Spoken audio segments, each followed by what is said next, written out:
All right, all right, all right. We are a go. When anyone joins in, please let me know if the audio is good and how it's balanced out.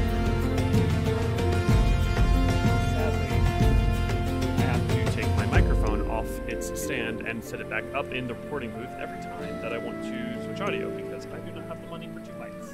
But, here it goes. We'll probably be waiting around for the next 5 minutes, just in case anyone joins in, well, I guess at this point, not even late, but early. So if you are watching a replay, please go ahead and skip about 5 minutes into the time code.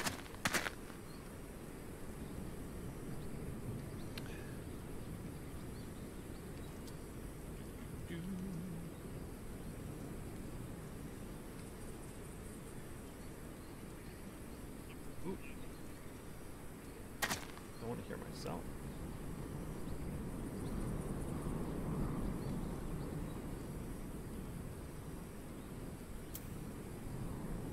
Hey, yo.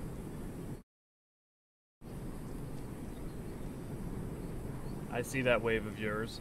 Just so you know, there's about I have a slight, well, I probably have close to a 20-second delay because of, not having great internet. But I get all of your messages at, I think, about 2 to 5 second delay. So it may take me a second to respond to you, but I will definitely be responding. And worst case, I will pull up my phone and look at the live chat, which will be even faster. Zephyr, how do you... Is that the way you say your name? Zephyr? Feel free to let me know. And please, for anyone, for the love of God, please, if you want your name pronounced a specific way, just let me know. It's just, internet names. They're not exactly the most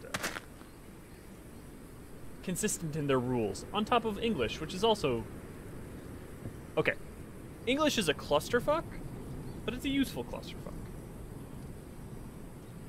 We're just gonna be hanging around here for the next 5 minutes, waiting to see if people join in. In the meantime, you can see up here we have the overview and description summary of where we are in the story. So feel free to check that out. Yeah. Also, let me know if anything's wrong or off with the audio balance. I was just about to say, where'd the music go, and then it kicked in.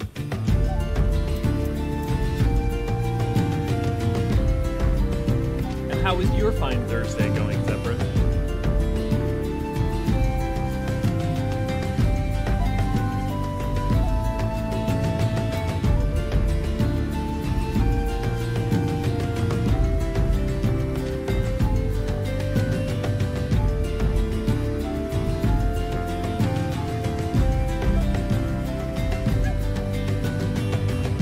Friday. Oh my god, I've lost track of time.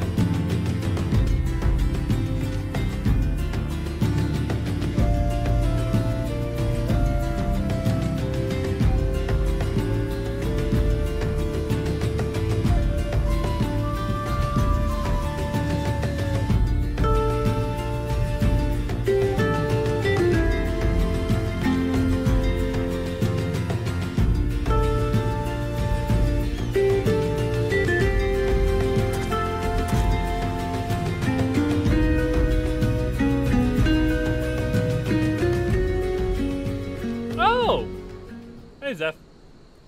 Good to see ya.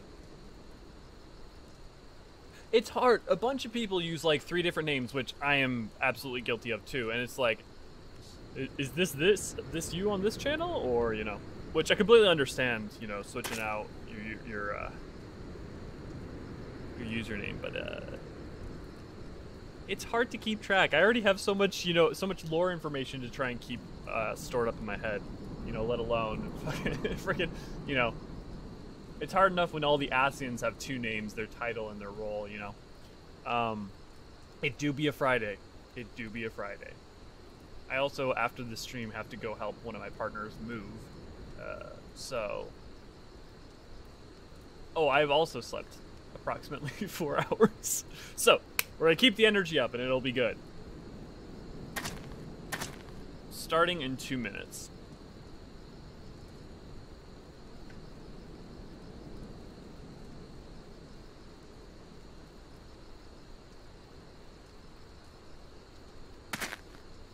I thank you for coming and watching, if only for the watch hours it will provide.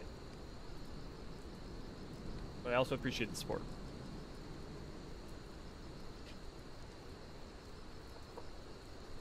If you haven't, make sure to go join our Discord, the Eorzean Archives. I don't think it's the, I think it's just Eorzean Archives. And know that if you join, there is a poll going on right now to vote on the next video, which will be one of the, well, okay, next video is going to be Chocobos, but after that it's going to be the lore of one of the classes. And that will hopefully be more of a reoccurring series. Who needs sleep? Not I. Not I. Not I. Okay, in about 60 seconds we're gonna get going here.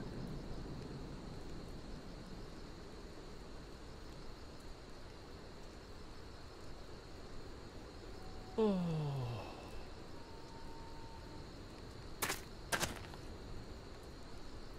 How's the audio? Does it sound good, Zeph?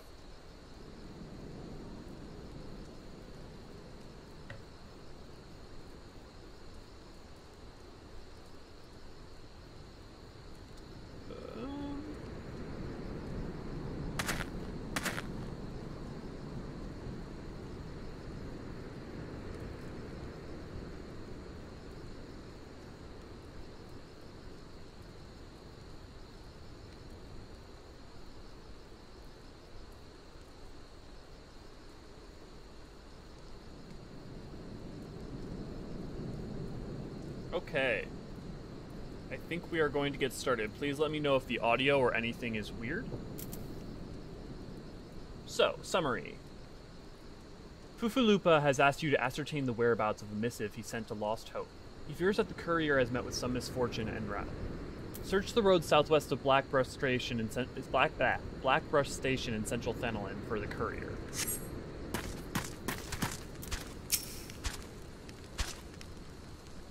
Just passing through, or will you be staying a while?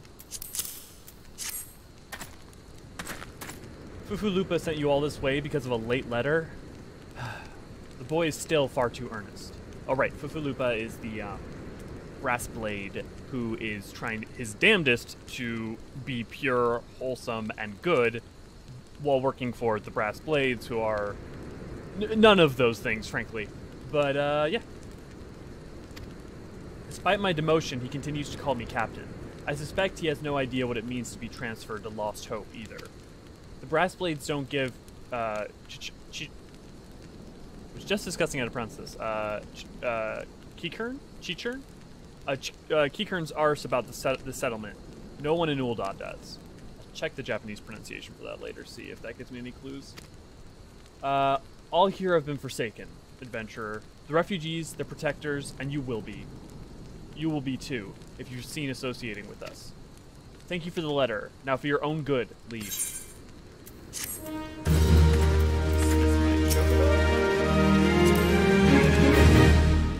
Music was a bit loud. Okay, I'm gonna turn it down. Let me know if this is too quiet then.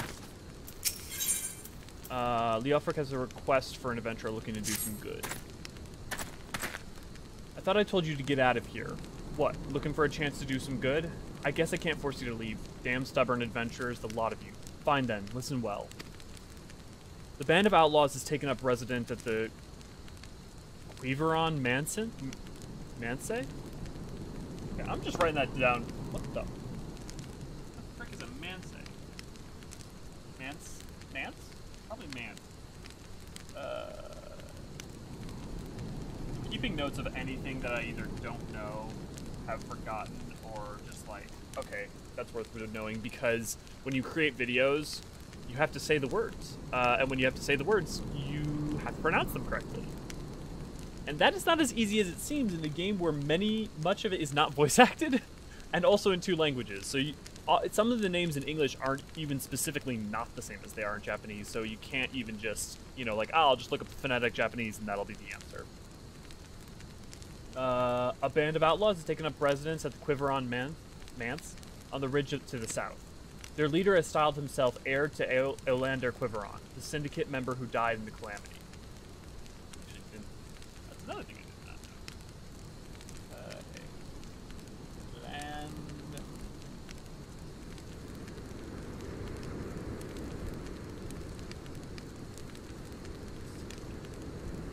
one of the things about the Syndicate, though, is that unlike the Sultana, it's basically just based up of the most rich and powerful people in Ul'dah.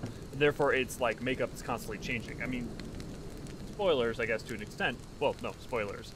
But certain events that happen in the later half of the ARR MSQ clearly shake up the, you know, certain members of the Forum, as it were, or the Syndicate.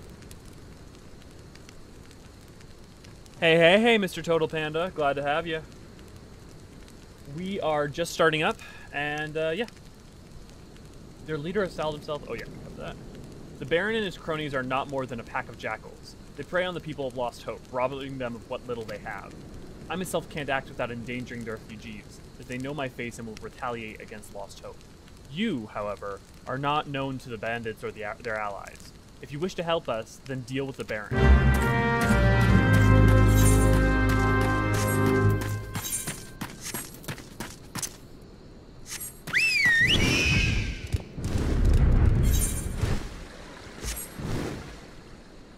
I remember playing through ARR before there was flying. I don't want to say it wasn't fun, but man, does flying make the, like, back and forth a lot nicer. Also being level 80 I really noticed, I think it's just my imagination, lately, that, like, aggro range for my kick one and then has increased. I mean, I don't think it would have, but it, I don't know.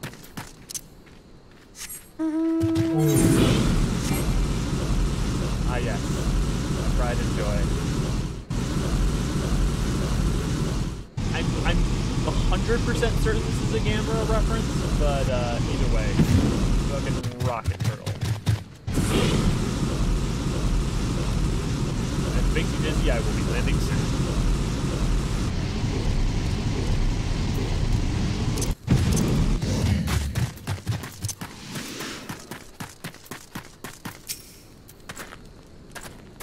So it's done. Good. I hope that wretch died screaming.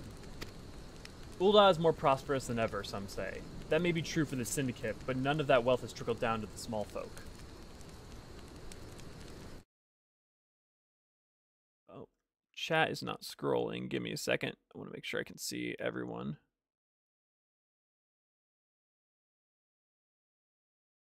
Okay, that should...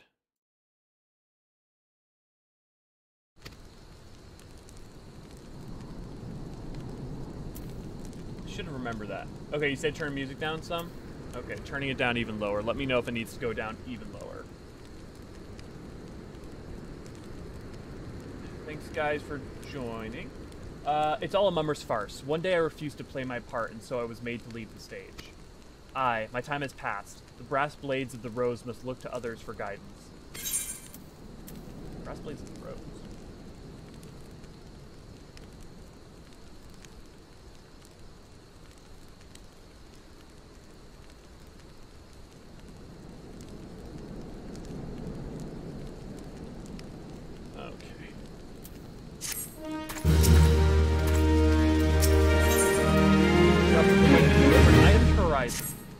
As you may have noticed, I am in no shape to leave Lost Hope right now. So in my stead, I'd like you to return to Horizon and give the dagger to Fufulupa. Although it's just an old ornamental dagger, it belongs with the brass blades of the rose. Aye, I should have given it to the boy before I came here. Check that, like... Did I... I don't feel like they refer to the brass blades as the brass blades of the rose very often. I feel like that's... Usually just referred to as the brass blade.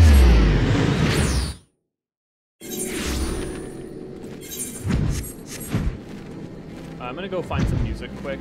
Let me know if the sound is better or if it's still music.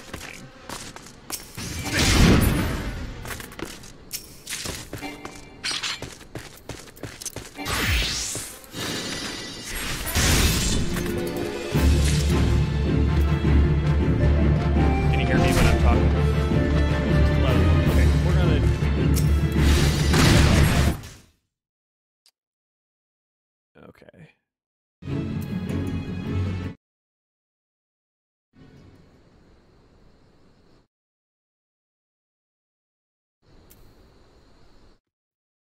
Okay. Let's turn it down. I think the problem was I was,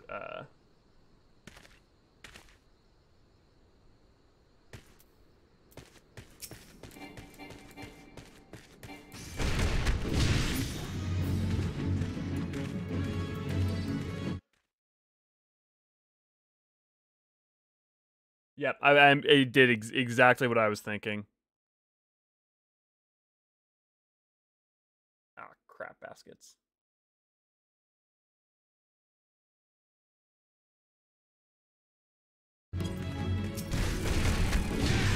Okay, well that's fine. I will just open up this.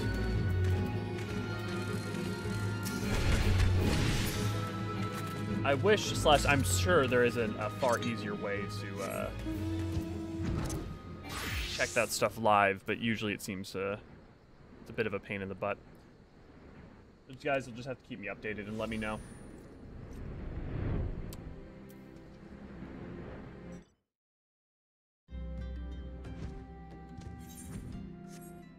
Okay, back to Fufulupa. He's a Dunes folk, right? Yeah. Fufulupa.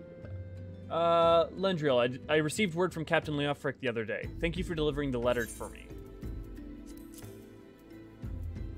The ornamental dagger has remained in the possession of the brass blades of the Rose for centuries, traditionally passed down to a new captain when an old one retires. Why do you have that dagger? Only a captain of the brass blades of the Rose is permitted to possess it. Captain Leofric says I am to have it? There must be some mistake.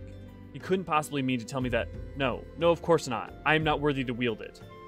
Nevertheless, I shall respect the captain's wishes and take the dagger into safekeeping until he comes to reclaim it.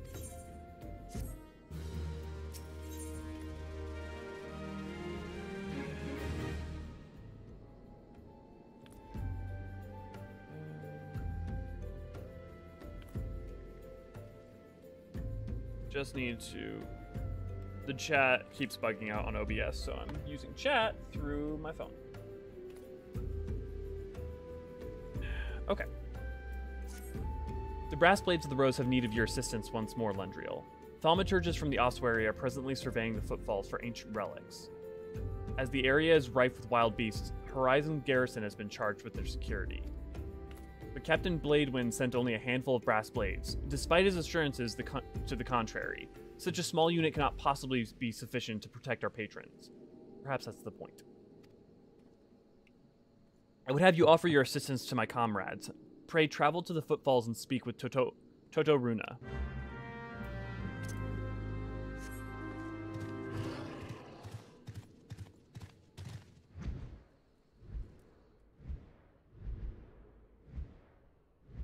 Is the audio any better? I brought down the mic in OBS, or not the mic, the audio by about half. This is all a learning experience. I have never streamed before, and I have not regularly used OBS for much. So, you know, gotta finagle it. And doing so on the fly is not easy. I've spent already like at least like a couple hours just testing things both before the first stream and after the last stream.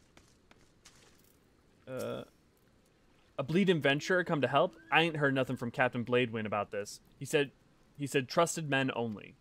Any road we've got this under control. And besides, this operation ain't got nothing to do with Fufulupa. Boy's got to stick up his arse the size of a sabotenter. It's no wonder the captain told him to stay at Horizon. Nunu Zofu. Hey, adventurer, mind running a message to Crescent Cove for us? Captain Bladewind's planning some festivities for the thaumaturges, see? He wants them treated to the finest food and drink. Nothing but the best for our distinguished guests, eh? Head west and south to the village and tell Rafe that he's to deliver a bounty of fresh fish to Horizon for the feast.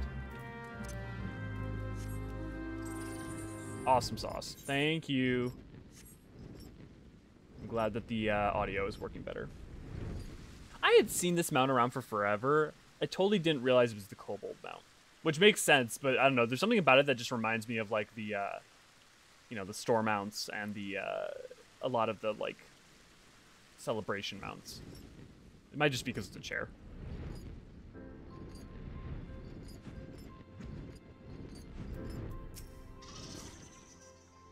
Fresh fish for Captain Bladewind? Of course, of course. We will do our best, sir. Unfortunately, we had a poor catch in recent days on account of the rough seas. Most boats should be returning soon, but I can't promise that their catch will please. But don't worry, sir. The captain will have his fish. I swear it.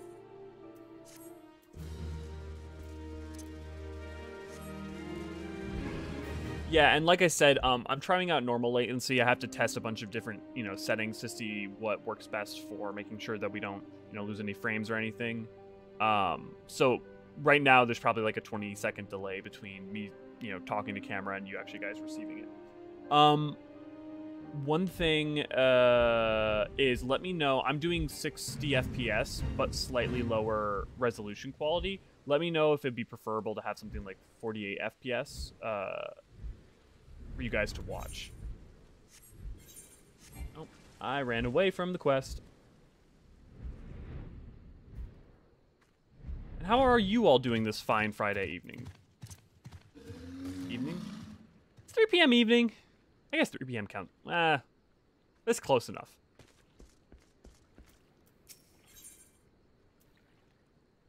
Marilda may have stumbled upon a secret. I am actually... nah, it's fine. I remember I needed some footage of this, but I didn't want to replay through the entire MSQ, so I ended up, like, taking some old footage I had that, and, like, but I couldn't get rid of the text box, so I cropped it in. I think that footage ended up getting used in the Lalafell video, but, like, I'm not sure anyone notices or cares, but I noticed that there's, like, a deep drop in resolution as soon as it cuts to that shot. You're an adventurer, are you not? I know this is sudden, but I have no one else to turn to. Last night, a gang of bandits from Quiveron Manse were in their cups. I overheard them discussing their plans. It seems they've come to collect gemstones stolen from the Copperbell mines. Nashasite, I think I heard one of them say. They are to meet with their co-conspirators soon at the Footfalls. Fun fact, Nashasite got its name from Nanamo Namo's mother's eye color. We found that out last time in the lore playthrough. What did you say? Illicit exchange and shadowy dealings? The brass blades cannot abide such malfeasance. Oh, my buddy. Forgive my eavesdropping, Lendriel. I came to Crescent Cove merely to thank you in person. At that point, why not just have gone there? It's fine. I never imagined I'd uncover a criminal conspiracy right outside Horizon's gate. We must act quickly if we are to apprehend these thieves. I will notify Captain Bladewind at once. Oh, buddy. I must stop him before it's too late. Captain Bladewind himself is working with the bandits.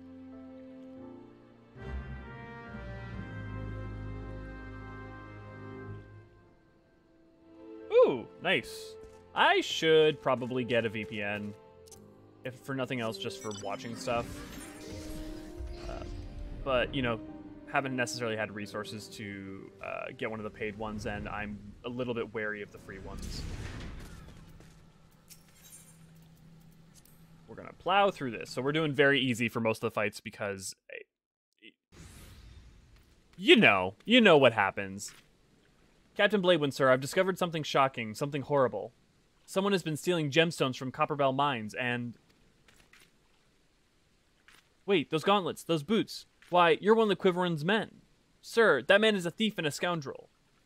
And what of it? His coin's good and that's what counts. What? Captain Bladewind, are you working with these men? It cannot be. Okay, how do you...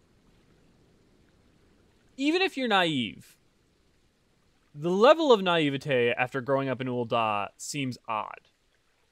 But I've got to be inspired by his optimism and hope. I told you, stay in Horizon, Fufulupa. I didn't have to be like this. They'd get their Nashasite and I'd get my gil, and none would be the wiser. But sir, what if your crimes are uncovered? What if Lord Lolorito finds out? You goddamn fool, don't you see? I'm acting under the authority of Lord Lolorito himself. No, that cannot be! Why do you think people joined the Brass Blades, Fufulupa? To serve and protect? We're not the Bloody Flames here. We do this for the coin. You there, adventurer. Do you remember me? Well, I remember you. Oh, wait, we got Sir Baron von Quiveron IV, Esquire, is his name. Oh, well, there we go. I am Sir Baron von Quiveron IV, Esquire. You killed my brother, and now I'm going to return the favor. What? I just showed up. Well, that settles it. It's clearly in everyone's best interest for both of you to die.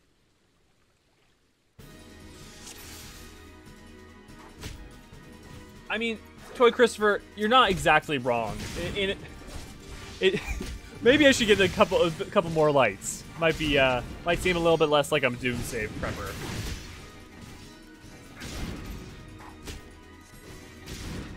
That said, you know, maybe I'm just prepping for, you know, Charlayan and Labyrinthos. You know, maybe I'm just playing from Labyrinthos. That's what's going on.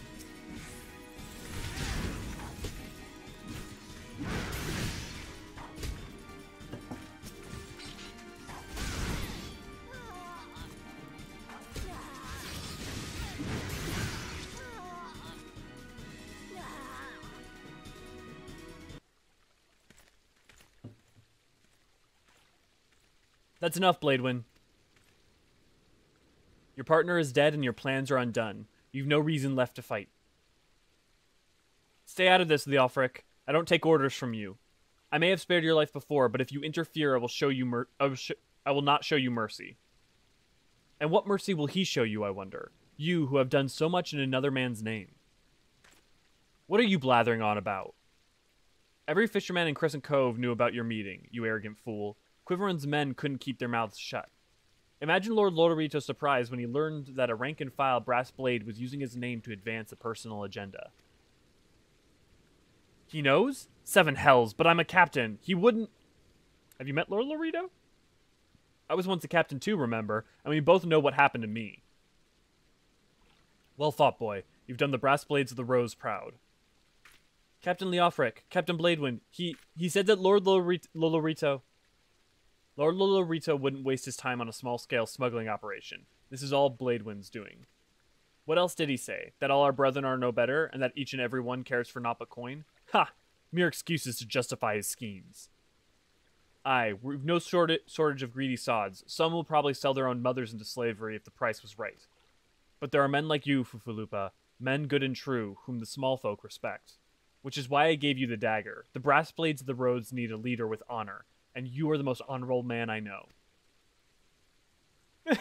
Captain! Thank you all for your help.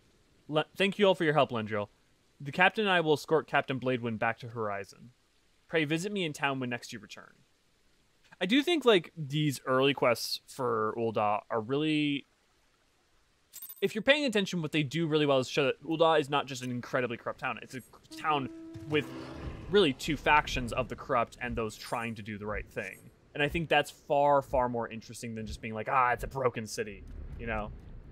Because it is, but it is trying to do better, and I think that ends up making for a much more interesting story as you go on to... I mean, even up into the later, you know, throughout up to 2.55 for sure, but even throughout, you know, 3.0, 4.0, and even 5.0 now.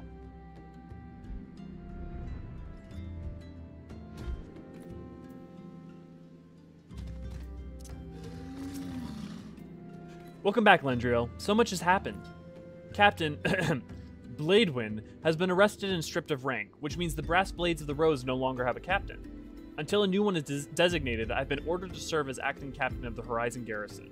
Though doubtless this is only a temporary arrangement, I will do my utmost to represent my brother and protect the people of Horizon.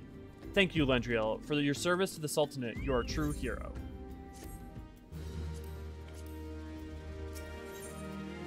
Fufulupa would entrust with you a matter of grave import. I salute you, honored friend. As acting captain, I should be much obliged if you would grant me a personal request. In our efforts to ascertain the full extent of the former captain's corruption, we have been poring over his personal correspondence. Our search unearthed this sealed letter addressed to a man named Owen? Owen. But he is one of the Sultan's sworn elite. I can think of no reason why he should have any dealings with Bladewind. We now know that the former captain was consorting with a coalition of criminals. Could it be that Owen was too? This letter may well serve as evidence of their collusion, and so I dare not tamper with it myself. But given the evidence of recent days, I know not whom to trust with this information, until now. I have chosen you, Lendriel. Pray, bear the letter to Mistress Momomodi of the Quicksands and relate the circumstances of its discovery. Not only is she a staunch supporter of Sultana, but she is well acquainted with the Sultan's sworn. She will know how best to proceed.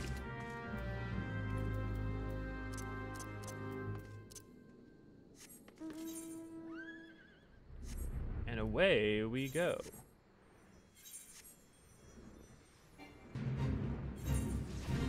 Is it worth teleporting? At this point, not really. I definitely want to do a video on the 80 sins / 80 steps of Sasamo. It's a really sad story. And I think it also is another good example of, like, Ul'dah constantly fighting for its soul.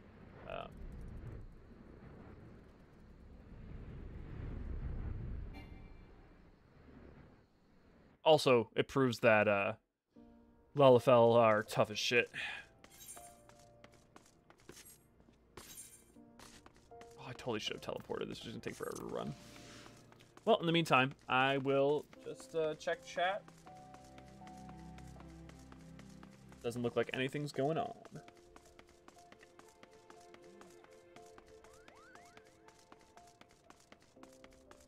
For everyone who voted in the Discord poll, and also make sure to come join our Discord, Eorzean Archives, why did you pick the class that you picked for the lore? Is it just, you know, like, do you play the class, general piqued interest? You know, I'd love to know what drove people. Because, like, for instance, a lot of people have voted on Dancer, and I'll be honest, I wasn't expecting that. And it also makes me sad, because doing a video on that right before Endwalker, I might have to put that one off, because once we go to Thavnair, that's going to give us so much more information about Dancer.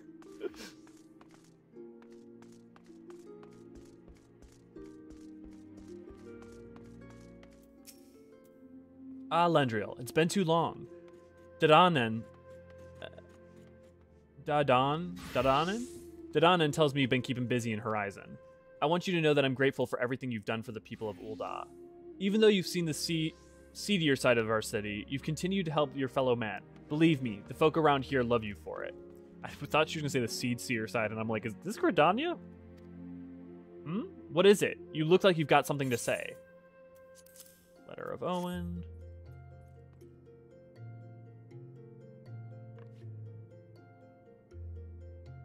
So that's what this is about. Fufulupa's thinking Owen might have been in league with Bladewind, that this letter could be proof of something shady. Well, he needn't worry. Owen's as loyal as a Sultan Sworn as ever I known. I haven't the foggiest what this says, but... Wait a minute. Wasn't Owen the one who... Oh, hells. I've got a bad feeling about this. Listen, Lendriel, I think I know what this is about, but I need you to swear to keep it quiet. If you'd rather wash your hands of this business, I won't hold it against you. But if you're determined to see it through to the bitter end, say the word and I'll explain.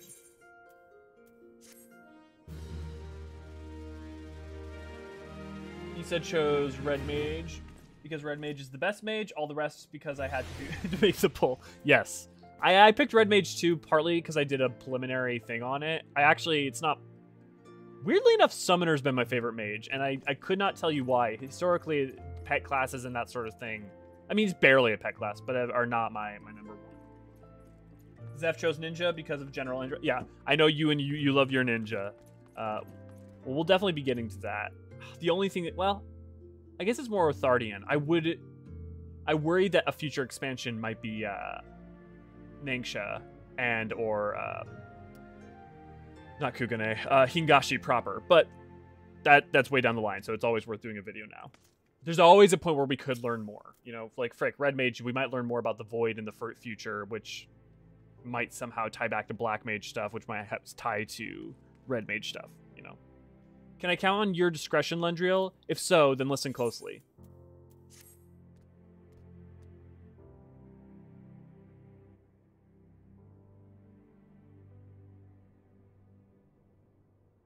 The outside world believes Ul'dah to be a sultanate, ruled by Sultana Nanamo Ul'Namo. Truth is, though, it's the 6 wealthiest citizens that hold the most of the sway, the syndicate. Be that as it may, the Sultana still got the support of the people. But she might struggle to keep even that if a certain incident becomes public knowledge. It pains me to say it, but Her Grace's crown, the symbol of the royal dynasty, has been stolen. And Owen. Owen's the Sultan Sworn who was in charge with guarding it that night.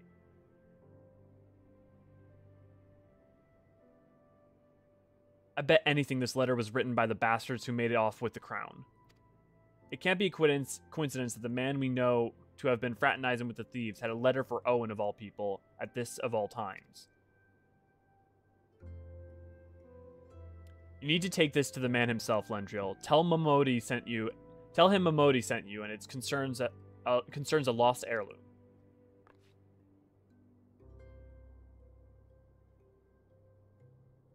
If it looks as though the fellow needs help, I want you to lend it to him. The future of our fair city may depend on it. The reason yes, okay, that is absolutely fair. One of the reasons that I love Summoner is Alligans. Because, yes, anything with Allag is fascinating.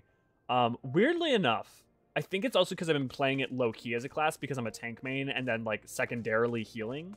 So because of that, I'm pretty low-key with all the DPS, and actually keep maintaining the dots and stuff for Summoner is pretty fun, as well as the, you know, Phoenix and summoning Bahamut and all that stuff. I think it's just, I know this is going to sound funny because it's literally thought of as one of the more high-key classes because its rotation is so bonkers, but for whatever reason in my brain and how I work, it feels low-key, so it's just been pleasurable. Also, those Endwalker changes, though, whew. I was wondering for the longest time what they were going to do with, like, how they were going to make, like, in this story, when you do the summoner quest, you see the Eggies and stuff, and I was like, well, if they're changing it so you do the summons and not the Eggies, how are they going to make that work? And the answer is that up before 90, I need to double check this, but I think it's before 90, instead of summoning the, like, full things, you summon the Eggies. And so it'll still make sense when there's the cutscenes going on in, for the quest, Alchemists.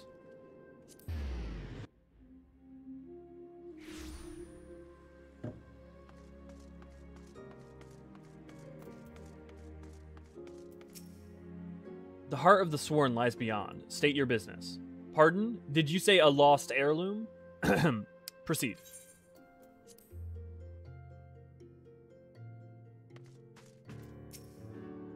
Well met, adventurer. What business brings you here this day? A letter? Very well, let's see it.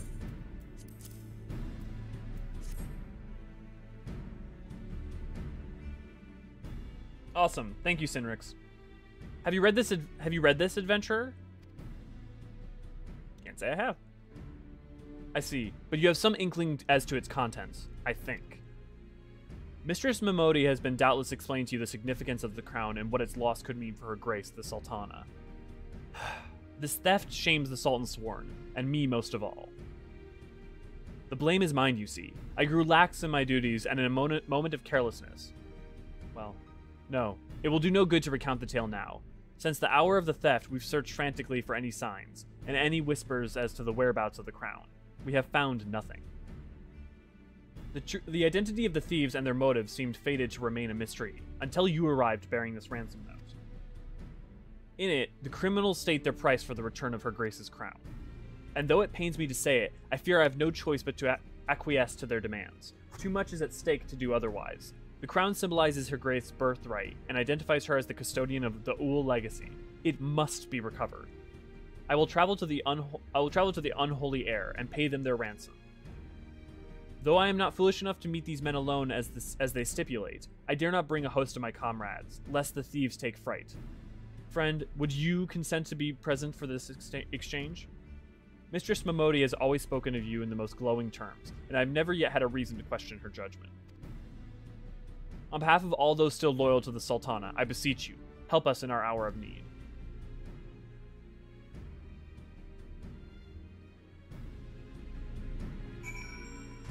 One of the other nice parts of, like, replaying and stuff is, like, there's, for instance, I think it's in the City States video, I needed a shot of the, not Paladins, but the Sultan Sworn.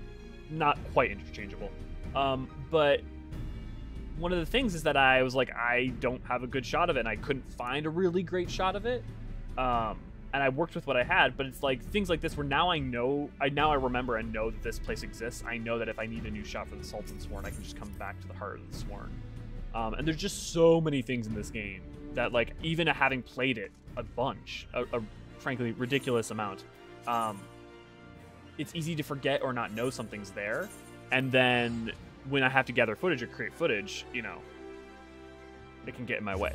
So that'll hopefully save me time in the future. Spending time now to save it later.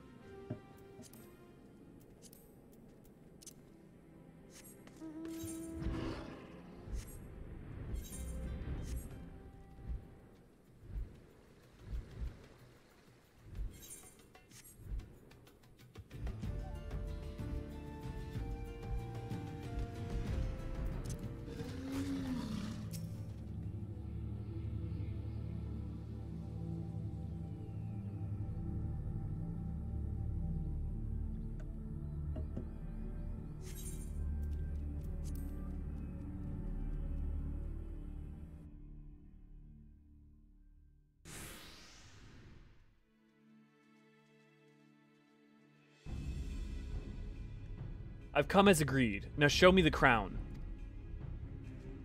You'll have your precious crown once we've been duly compensated. Do you think me a fool? What assurance have I that you will honor your part of the agreement? Now, Owen, you're the least trustworthy man here. Not only was the crown stolen under your watch, but it looks to me as if you violated the terms of our exchange. Did we not say that you were to come alone? And given that you are not alone, what guarantee have we that there isn't a company of archers surrounding us even as we speak, ready to feather me and my men at the moment they catch a glimpse of the crown? You made a mock of our trust. The deal is off. Can't make a one-sided deal and call it trust. Wait, here's your payment, as promised.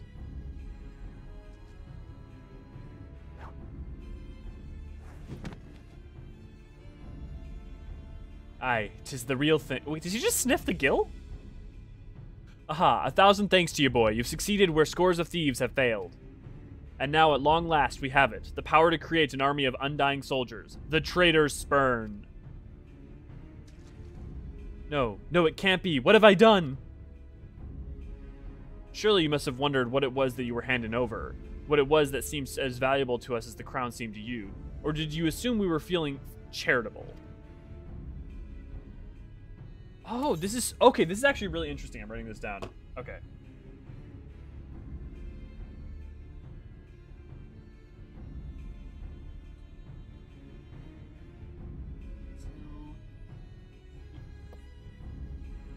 The Doom of Sildee. So the thing he gave them, I need to check if it's an item or not. I think it is. Christ, I totally forgot. But Sildee, the reason that when you do like Karn, it's full of a bunch of zombies, basically, is partly because Sildee, thanks to Ul'dah, basically suffered from a zombie plague, and this is the item that was responsible. Worry not, boy. We will grant you a quick... we must feel terrible knowing that you brought us the Doom of Sildee. Worry not, boy. We'll grant you a quick death and spare you further ignominy.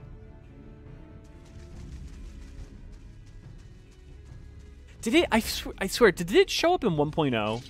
I can't recall. I need to rewatch all of 1.0. There's too many, Lendriel. Run! Run while you still can. I will do my duty. I could kill all of them with just my auto attacks. It's your duty to serve the Sultana, lad, and you'll be doing it for a good while yet. It's funny how much this is actually... There we go. Now Papa Shan's revealed. Sultan sworn. Put these thieves to the sword and secure the crown. It's funny how much the, like, Ul'dah story is also kind of like a prep for Gladiator and Paladin. Sultan sworn. Ha! No matter. Kill them all. Which, starting class was Paladin, so, you know, coming full circle with Endwalker.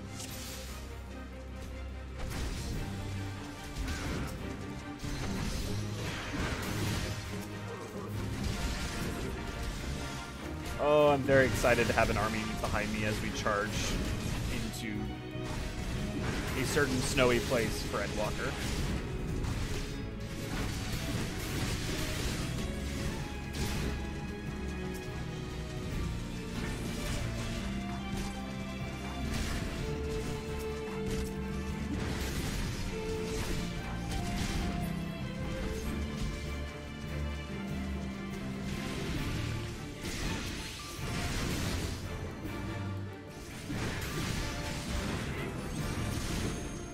I guess that, like, what we're doing, combined with some of the other stuff, also preps you for thaumaturge. I don't know if there's anything really monk-related, though. I mean, I guess you could kind of look at anything Elemental-related as monk-related, but...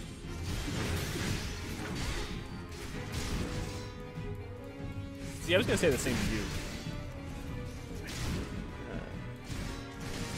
Yield or be slain, thief. I will not ask again. Hearken to me, denizens of the abyss. Slay these interlopers and feast upon their souls. Is that a void scent? That's what I was going to say.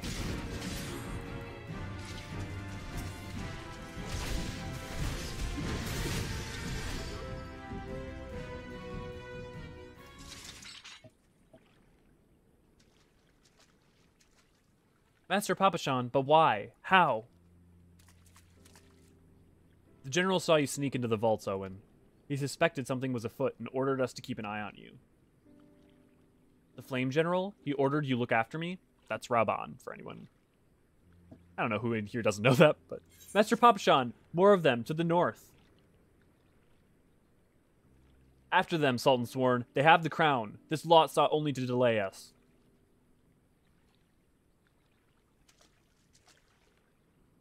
Let us speak again, back in the city.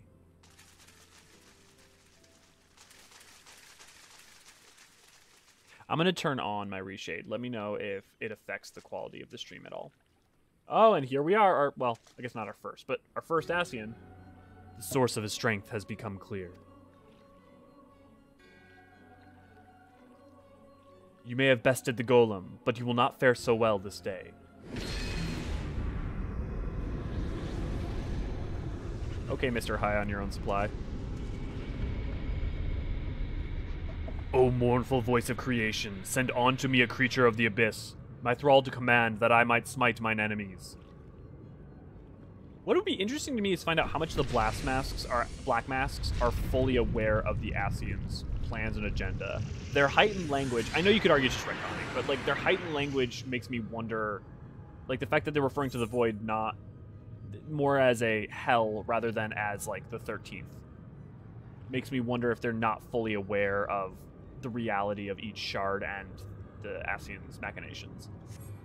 Your very being imperils the plan. You cannot be suffered to live.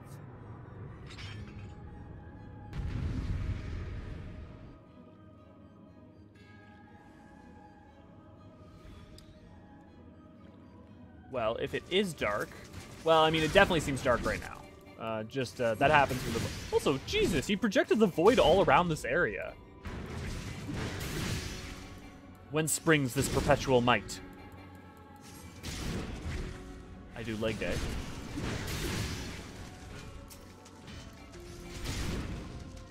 Well, I picked it repeatedly. Honestly, I'd love to do a lower level instance as a level 80, or even when you synced down, have what you have unlocked. This is something I know a lot of people have asked for.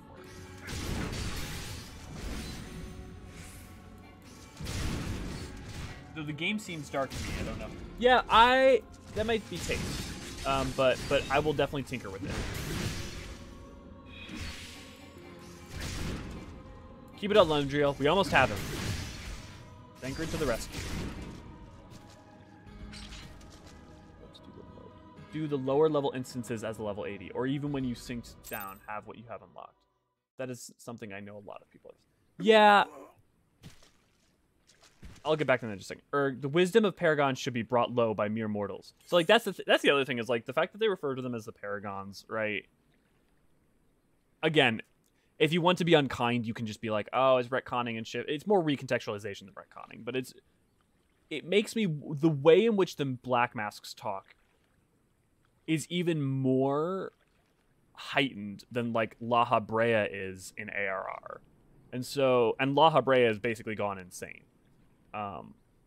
Or Fandaniel's more gone insane because he's nihilistic. La Habrea's more gone insane because he's just so fucking tired. Which mood? The wisdom, the power of paragons. Paragons? This is indeed a disturbing revelation. We had long suspected the involvement of the Bringers of Chaos, Ascians, to give them their true name. Also, why not just... Why have the gnome, the moniker of Paragon rather than just Ascian. I know definitionally because Paragon, you know, because greatest descendant, you know, it's a descriptor, but it's interesting that they bothered.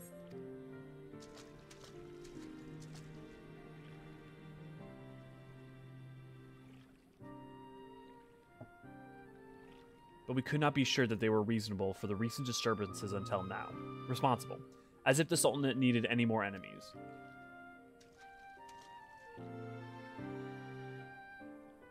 Okay, spreading another zombie plague would be a good way to start another calamity. Have we Charlayans crossed paths with Ascians before? Well, we certainly... Wait, I don't recall telling you about my homeland. Ah, yes, that's right. You're one of the gifted. You know, this marks the third time I've found you in the midst of trouble. If I didn't know any better, I'd say you're a lodestone for it. Just want to make a note real quick. Also, Cinerix, to respond to your thing, being able to do unsynced,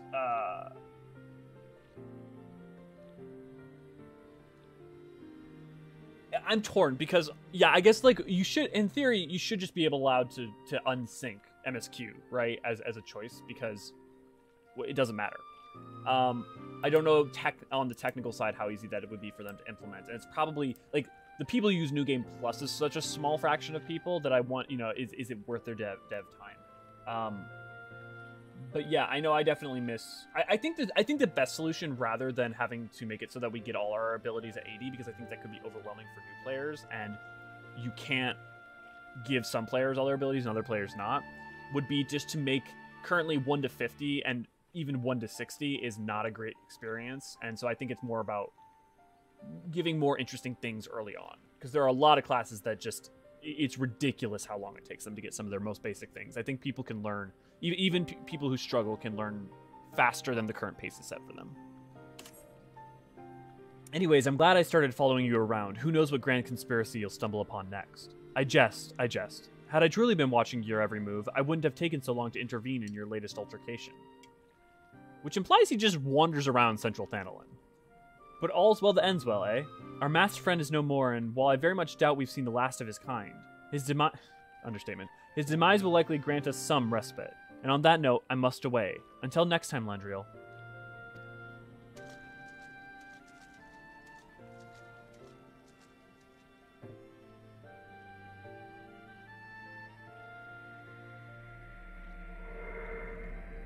Crystal of Darkness. The darkness! Darkness. If you ever want to see something funny, go watch the video of every time the word darkness gets said in Kingdom Hearts. I think it's something like 700 times.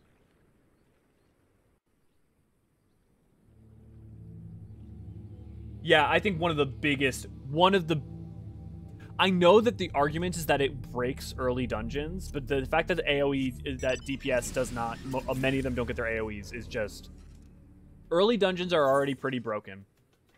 They're already being spammed because there aren't enough interesting abilities to work with in your kit anyways. So giving people an AoE, even if they're just going to spam it, is not a big... I don't think is a big problem, especially when you're in somewhere like Sastasha. I know that they're giving, like... I know that End is going to help with this, because I know, for instance... I don't know what level it is. I've forgotten. I think it's like... It's before 30. It might even be like around 25 or 20. They're giving monks their chakra. So changes like that tell me that I think they're planning to try and tune a lot of that. Because that is also one of the pieces of feedback I think a lot of people have given Yoshi P. And if they don't, I think that's a thing that they will be mindful about, and if we're vocal about, politely, kindly, and constructively vocal about, they will continue to work on. Because they give a big damn about us. And it's not just because we're payers, they just actually really care about their game, and our players too. Yeah, base AoE around 15. I'm sure that someone could come up with a counter argument with why that would be a bit much, but on its face, I fully agree. On its face, by the time you're at Sasasha, you should have an AoE. And if the problem is that giving someone an AoE makes it so that there's no reason not to spam an AoE, that is kind of also indicative in and of itself that maybe it needs something.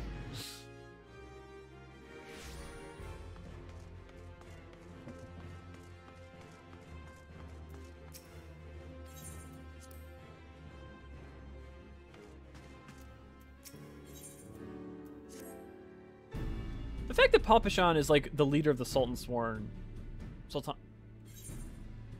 it can't be a huge secret, right? So why did he bother lying to you to begin with? I mean, they don't have the internet. It's not like everyone knows everyone, so I mean, you know. Does it surprise you to see me dressed so, Lendriel? I was once a Sultan Sworn, you know, though it's been 15 years since I put down my sword and took up the role of Station Master. That's why he was lying. I totally forgot about that. Write that down. It's these little details. 15 years.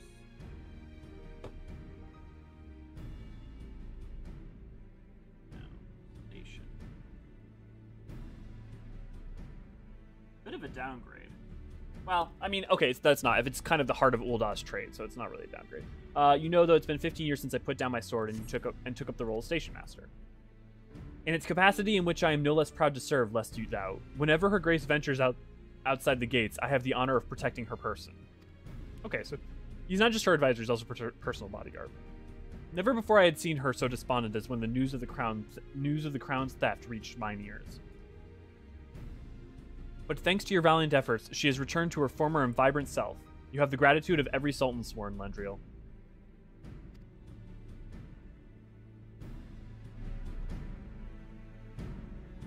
Exalted vessel of Hey! Thanalan, guardian of Thanalan, 17th ascendant to the throne of Uldah. Let me know if this is too quiet. Majesty, Nanamo Ulnamo preside.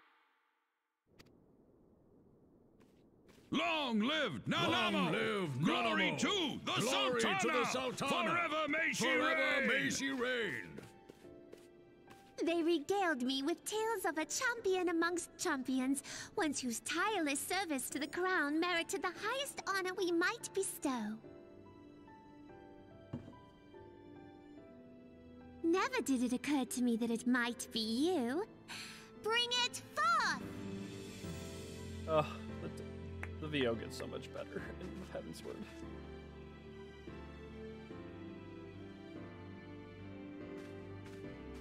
Betokening our gratitude and esteem, I, Nanamo Ulnamo, Sultana of Uldah, confer upon you this gift. Reborn, Your Grace. see to it that our champion is my personal guest at the banquet. As you command, Your Grace.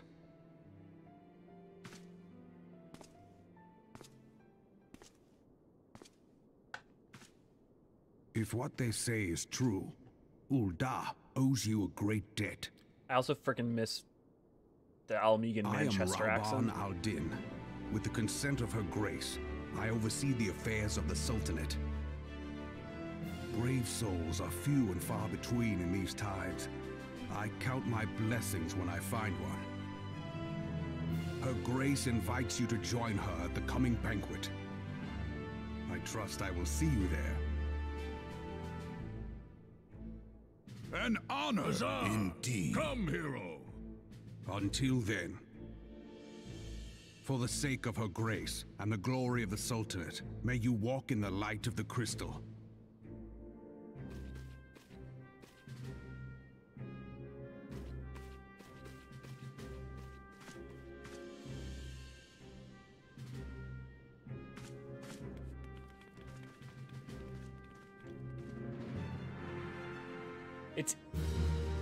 There's so many like stylistic things that are interesting because like may you walk in the light of the crystals. I'm sure people still say that even now in current times and shit, like Shadowbringers, like to each other in the regular world, because you're at the apex. You're not seeing the mundane every day as much.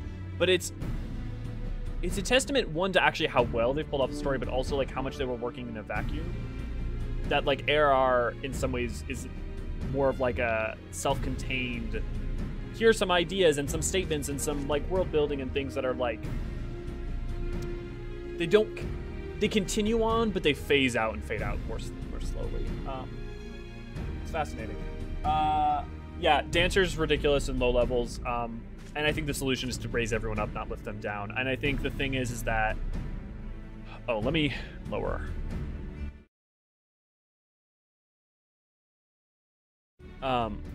I think the thing about it is,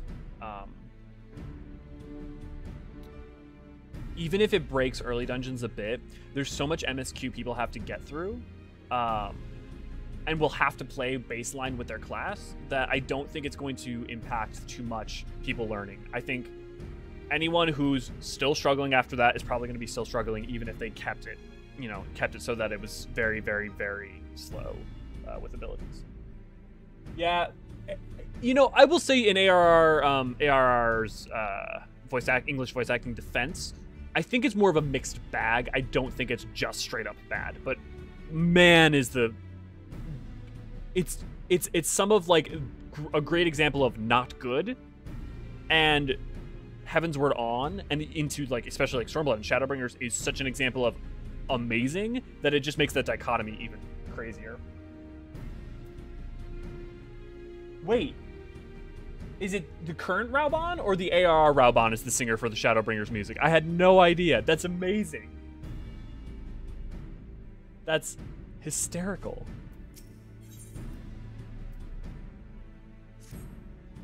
By the 12, Lendril, for an adventurer to receive a personal invitation from her grace is unprecedented. Seats at... Really? Never? No one's... Okay. Seats at these banquets are offered only to the most distinguished individuals. You will be dining with some of the most influential people in Ul'dah. There are, of course, certain protocols that must be observed, but I am no authority on them. Fear not, however. Mistress Momodi has long been responsible for familiarizing foreign guests with our customs. Pray return to the quicksands and speak with her. She will tell you all you need to know.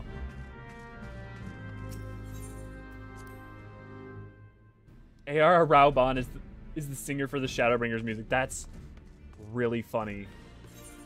Well, I'm glad he could still be part of well, I mean, he's still currently, but, you know, be part of the creation process. I actually have a question. I have complicated feelings about this. I personally would one thing for, I would say, quality of life that I would really love is a re-record of ARR with current voice actors.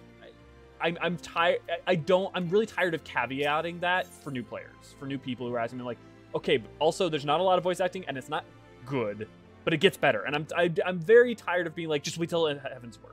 I don't think it's entirely fair to say, I think I among them, and I think a lot of people are like, oh, ARR's really bad, it gets good in Heaven's Word. But I think, if anything, you look at all the streamers and stuff playing lately, and a lot of them have been enjoying Heaven's Word. A lot of people coming from WoW especially, or if I said Heaven's Word, I meant around Reborn, which makes me think that it's not nearly as big of a problem, but I really, really would appreciate a voiceover re-record. Now, I understand the problems with that because like, you're getting rid of all that work that other people did, you know? But at this point, it's a decade old, and I'm sure those people have even gotten better and don't, you know, have better demo roles for their own skill. But I understand that, like, I can understand that for the old voice actors, that it would be a sad thing. Welcome back, Lendril, and congratulations on your invite to the big soiree. To be honest, I never imagined I'd be explaining these procedures to you. It's usually only foreign dignitaries who get to hear me prattle on and on about royal traditions. Any road, I know you're a busy man, so I'll keep it short and sweet. In accordance with ancient customs, all guests to the banquet are required to wear a pair of ceremonial earrings, made specially for the occasion. They're meant to symbolize... Actually, forget about that. This was meant to be the short version. Being of a design unique to the occasion, the earrings serve as a security measure. The Sultan Swarm won't let you near the hall without them. Your set should be ready and waiting for you at the Goldsmith's Guild. Mistress Serendipity is expecting you, so you'll want to head down there now.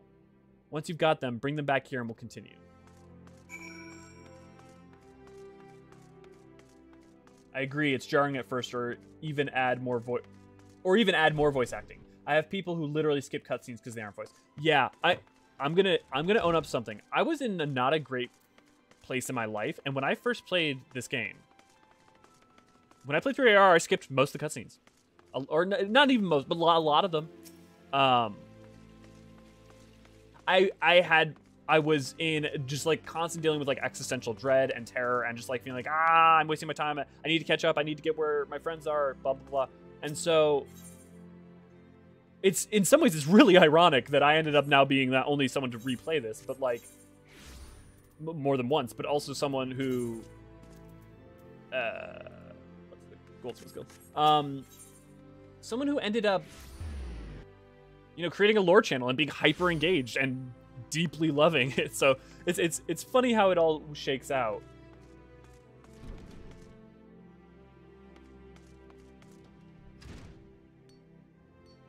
And I do think I know a lot of. I mean, one of the reasons people ask me to read the dialogue in this is because some people just have a hard time storing information or not having eyes glaze over when you are reading all the text. So I totally think that it's fair to even just say add more. Now the problem is if you add more, you have to re-record at that point. Frankly, because switching between would just be insane. To be fair, I only know the voice actor for Thancred just because I used to watch Critical Role way back. I am forgetting his name, but yes, I recognize his voice. There are some people in this I recognize their voices immediately. And some of them are still not good. Some of those people have great voices, a lot of history, a lot of technique, a lot of skill that you can see on display and so many other things, which makes me think that part of it was direction. It wasn't just actors being bad or anything. It was voice direction matters for a lot. And if they were recorded quickly and without good direction, you know, there's only so much you can do. Greetings, is there something I can help you with? You can see that most with Minfilia, because the, like, flat delivery from her is... Whew. Ah, Lendriel, your earrings are right here. I crafted them myself. I'll have you know I think you'll be very pleased. In case Mistress Momodi didn't warn you, the box is locked, and I'm not permitted to give you the key. It's a final safeguard, you see. Only designated individuals are authorized to distribute the earrings to guests. In this instance, the person in question is none other than Mistress Momodi, so you will need to ask her to open the box on your behalf. Pardon the inconvenience, but the Sultan's Sworn take her Grace's safety very seriously. I forget if this plays into anything, but I'm wondering, like, why not just have the goldsmith give you the earrings? Turning off reshade, getting those frames back. Why not have her just give you the earrings and go? Like, why was that not cut out? I mean, I'm also someone, like, I think that's really cool and interesting lore. I'm just always perpetually petrified that people will bounce off because there's just so much given to you. And the thing is, ARR lays so much foundation that ends up... It's not just that it lays foundation that pays off later. It, in and of itself, works and is a good story, but, like, Heavensward and the interstitial and bridge between ARR and Heavensward takes such advantage of it. Heavensward takes such advantage of it. Stormblood takes it. Like, Stormblood's more powerful because you don't just hear about Alamigo out of nowhere as it begins, or even at the bridge. It's a thing that's in the background the entire time, right? You know, constantly, it's used taking advantage of the things that have come before. Picked up your earrings yet, Lendriel?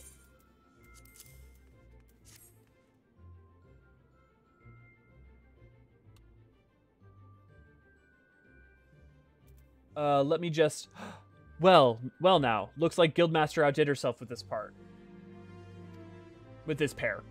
You best take a good care of these earrings. If they fall into the wrong hands, God's only knows what might happen. Now then, I hope you're feeling sociable, Lendriel, because you're about to hobnob with Uldah's elite. Let me know when you're ready to head to the banquet. Issa, because you're maybe not you, I am unsure which part you're referring to. And I feel I enjoy the content you post for lore. Oh, thank you. Thank you, Sinrix. Yeah, explaining a lot of the inception behind the idea for creating Eorzean Archives, the YouTube channel, what came from, hey, there's no one doing a lot of lore. Like, you've got Ethis and, like, you've got creators, but you don't have anyone doing lore in here. This is a bad way of describing it, but a visual wiki, right? You don't have someone creating a large swath of videos that are like, hey, you're a new player and you like watching, like, YouTube, and you just want to, like, get something that you can, like, consume passively, maybe not while you're not playing. There's nothing like that, really. I mean, there are some, but, like, they're not in the same way we're doing it. So that niche needed to be filled. So I was like, frick it, I know how to video edit, I know how to do these things, I'll go make them. And also, I think there's so much fantastically used lore throughout all of 14. And like, really good lore but more than just the lore's being good or interesting, it's used and relevant and tied to so much of the story in such interesting ways. And a lot of it, you don't need to know, which is good. It should be designed that not everyone has to know everything to make sense of it. Otherwise, you just get mystery boxes and like, wait, what's going on? Who's doing that? Why are they doing that? Yada, yada. But the thing is that I want more people to know about it. And that means making content that's easier for people to consume. Because, one, not everyone has the time to play through everything in this game. Not everyone has the time to search for things. Because trying to go through the MSQ, you can't just pop into a specific quest. You, like, actually working to try and create something that people can be like, oh, I just want to quickly, you know, in 5 minutes, can I, like, learn all the lore about the Red Mage, you know? And having that video rather than being like, okay, I've got to go sift through everything. So, yeah.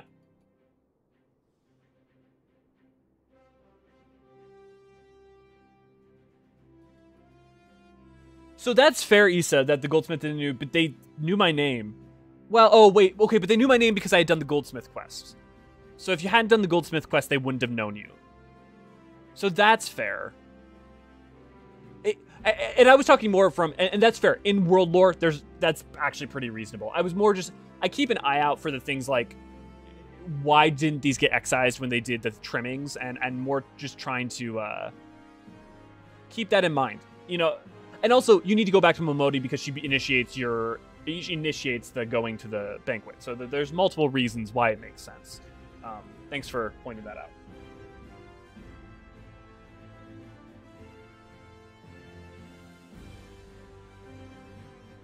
Yeah, there's a lot of... I think, okay, with 1.0, there are some seeds that I think we'll touch on. I think if the thing under Crystal Tier is not an entrance to Hydaelyn, like an entrance to the Mother Crystal or there within, which I think is most likely, especially with Vanash showing up on the lake. Well, never mind. Spoilers. I think the thing that is under Crystal Tier is the gateway to Pandemonium, especially based off of some of the recent descriptions on the website. It also makes sense because when they created 1.0, the idea was that there was some sort of secret, something was locked away beneath Silver Tier. Now they've changed that. They've said they changed it since then, but the concepts from 1.0 are definitely there. I think the interesting thing is a lot of 2.0 lore stuff actually is tied into events and stuff going on in 3.0, 4.0, and 5.0. But I think a lot of it ends up being tied more into job quests and side things. Like, for instance, the Void is a thing that constantly is going on in the background in so many ways. And I think, you know, the Reclamation of the 13th is definitely an expansion or a patch content cycle we will get as well. And so I think there's a lot of things that we'll end up touching on. I mean, if anything, you know, there's a way in which you could argue that with Endwalker, we're dealing with and contending with most ARR major plot points. So I'd love to know if there's any that you feel haven't been touched on so far. Now then, I hope you're feeling sociable, Lendriel, because you're about to hobnob with Uldah's elite. Let me know when you're ready to head to the banquet. Oh, no, I'm ready. Take me away. This is it, Lendriel. Your big debut in Uldah's high society. The banquet is being held in the Fragrant Chamber. Head over to the Royal Promenade and Bartholomew will show you in. Oh, but be sure to put on your Urin's finest, or I'll send you packing. Right, well, I reckon that's everything. Try not to let all the pomp and ceremony get to you. Just be yourself and you'll be fine. Well, she doesn't even take you to the banquet! Frick, man, why not, like... Okay. This is not a major issue. I'm not upset. This is me nitpicking, but it's just interesting to look at. Why not make it that you go from the Goldsmith to the banquet and they open the thing at the banquet? Again, Issa's point, because Momodi actually knows you and can vouch for you. But because the Goldsmith knew me, it makes it a little weird.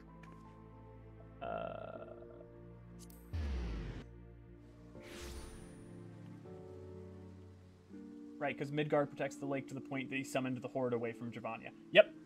Well... It's an interesting question as to whether or not the Horde was the majority of dragons. But it was enough dragons that he was...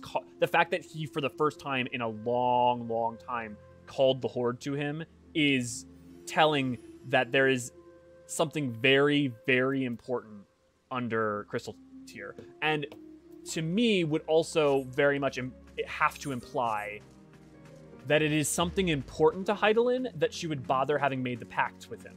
Which means to me, it is probably either Hydaelyn herself and some way to the Ethereal Sea, which we know happens the further you go underground, the closer you get to the Ethereal Sea. You can see that with the tower, I'm forgetting its name.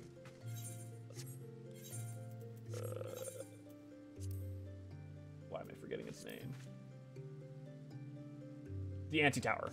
And so it either could be her, or has to be Pandemonium. Oh, it doesn't have to be Pandemonium, but it has to be something major. That one of the greatest entities on all of this star was tasked to guard it. Yeah, Pandemonium and the 12, man. I was, when they announced Mythos of the Realm and showed the image for it, I was just so thrilled.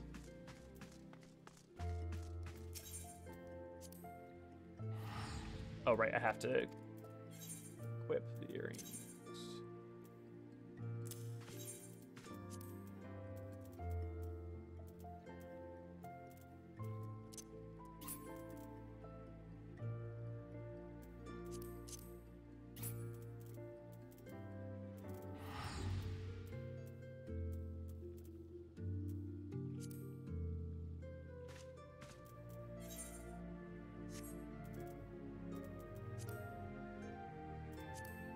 Am I going crazy? Where is this?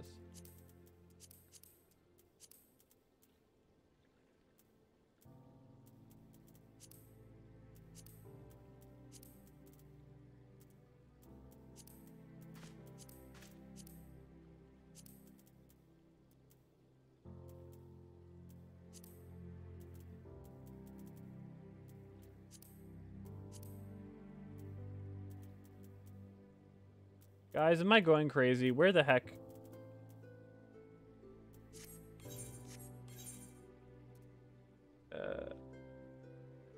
Voice of the Just.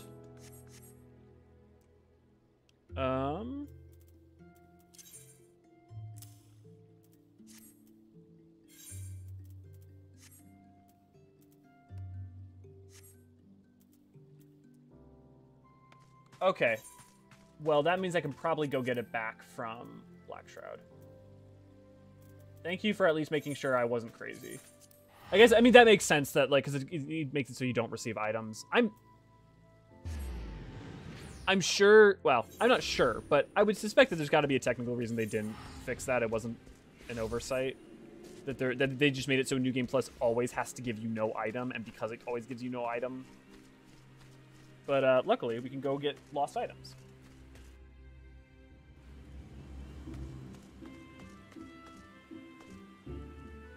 Also with coils, how deep it is itself. I'm assuming you mean... I don't know if you mean figuratively deep or literally, like, as in how far down the ruins of Dalamud go. But yes, that is also another example. I'm sure there's another salvager, Calamity Salvager. But I do not know where they are, so that's why I ran here.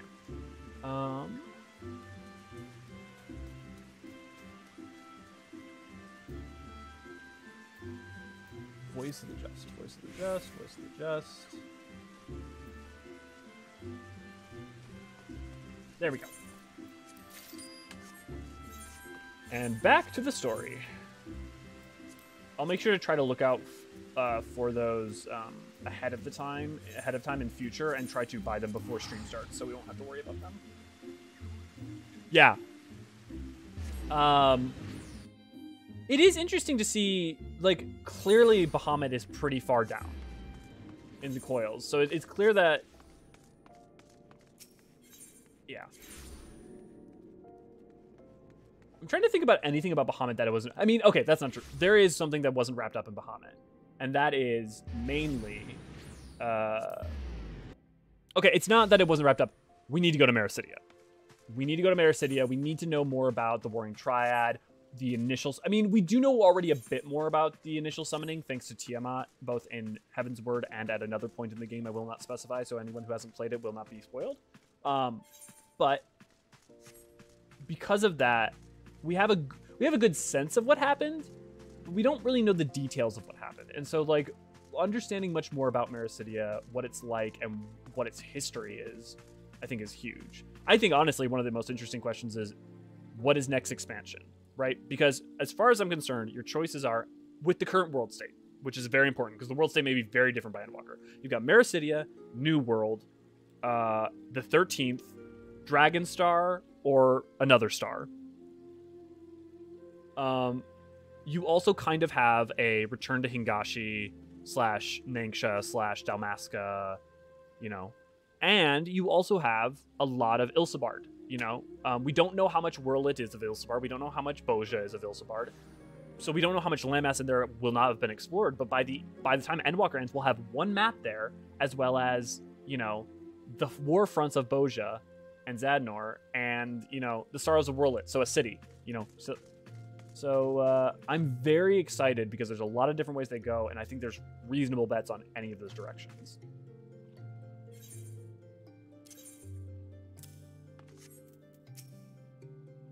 A banquet hosted by Her Grace, the Sultana, is due to begin shortly. Attendance is by invitation only. Please make a way for arriving guests. We are honored to receive you, my lord. Please proceed inside.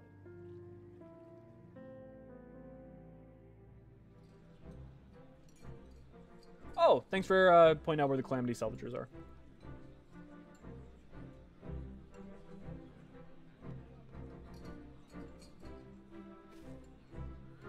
Oh, Papa Shan. All hail the Sultana. Your Grace. Raubon? Let me know if the audio needs to be pumped for voiceovers. I'm trying to set the numbers so I have them permanently, right? By right of the Royal House of Ul, I, Nanamo, 17th of my line, have summoned you here. We are graced this day by the presence of a hero to Ul'dah and dear friend to the crown. Honored guests, I give you our champion! And with that, I bid you enjoy the feast. I also wonder... I think also a lot of them are struggling and working real hard to try to keep up with the lip flaps. I wonder if lip flaps are changed between... I don't think they Not to spoil your appetite, but Ul'dah is hardly so bountiful as this meal would have you believe. While we gorge ourselves, children starve in the streets. Nor can Her Grace do aught to help them. She is thwarted at every turn by those on the Syndicate who derive their wealth from the workers' poverty. Beneath her mask of stately serenity, she is aghast at the plight of her subjects. But there will be no hope for the masses until the crown is restored to power. I am truly grateful for all you have done for Ul'dah, but there is so much more to do. That light, what is it?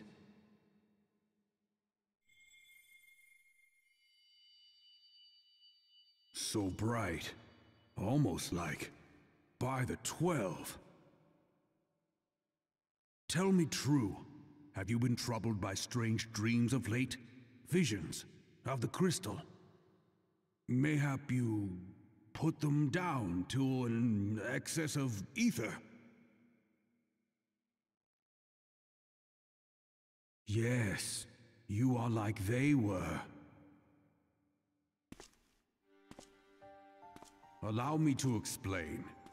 Before you came to Eorzea, there were others like you who fought the primals. Though they were not of this land, when the Garlean Empire threatened the realm, they helped bring together the 3 grand companies. And they stood with us at Cartano, that fateful day 5 years ago. I appreciate that the retelling The of day this we story, lost them. the retelling of 1.0 is better than 1.0. None who survived have forgotten the hero's sacrifice. nor would any man deny they fought alongside us. But the names of these heroes come not to our lips. The once familiar pages of their story are now blank to us. Real quick, for context, one of the things I got at in the 12 video is that Louisoix casts a spell of Ulthig, who's, you know, one of his things is being a god of time, which fast forwards. We may have covered this in the last episode, but we fast forwards the Warrior of Light at Cardinal to the present day, which I think functionally canonically, I'm assuming based on the trailer too. Warrior of Light that was at Cardinal is also the Warrior of Light for ARR. Now, if you don't have a 1.0 account, it kind of starts you fresh, but you can still basically loosely imply that you are still a Warrior of Light from 1.0. It's just that you don't get the like magical special light tower intro that if you had a 1.0 account, you get. And in our mind's eye, their faces are naught but silhouettes amid a blinding glare. It is for this reason that we have come to call them the Warriors of Light. Was the term Warriors of Light not around? Okay,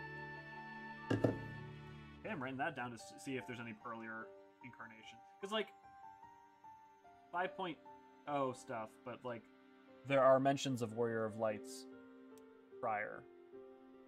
But, I mean, the nomenclature may have just been different. I mean, and frick, man, we saw Thancred use the term Scion well before Dalamud's fall, when the Scions didn't exist yet, you know, to refer to himself. So, like, you know, a little bit shaky. When I look at you, I cannot help but think of them, and of what you might achieve. You must protect that crystal at all costs. It is a gift from Hydaelyn, mother of all, and one she gave to you for a reason. Yours is no ordinary tale. If I am right, the fate of the realm may yet hang upon your deeds. Only heroes and martyrs are fit to bear such a burden. Let us pray you are the former. If you do this for Gridania and Limsa, do you get Merlwyb and Connie Senna, respectively? Because if so, one thing I have to say that I do also like about Ul'dah is that you kind of have it's a little bit more of an interesting, you know, relationship that you have Nanamo and Raban, right? I mean, you have Enzar with Merlwyb, but he doesn't really talk that much. And with Connie Senna, I mean, you have her guardians. I'm forgetting their name, but you don't really have. You really have a second figure. I guess you have the other Pajal, but those don't show up that much.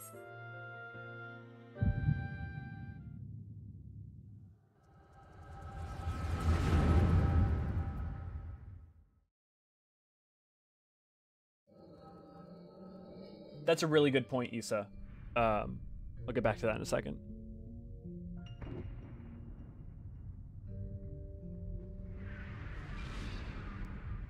This song has so much freaking Final Fantasy VII vibes.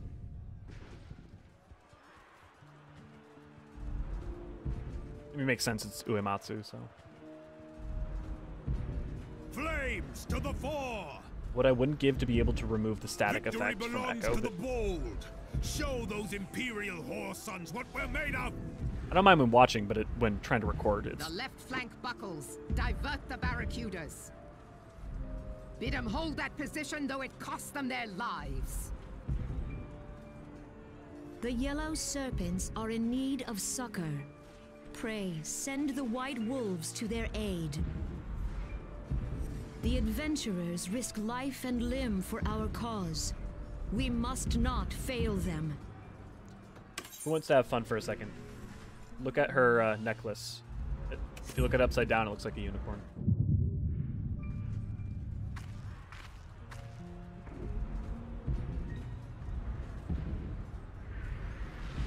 I take no pleasure in that meme. I think I saw that on Reddit or somewhere.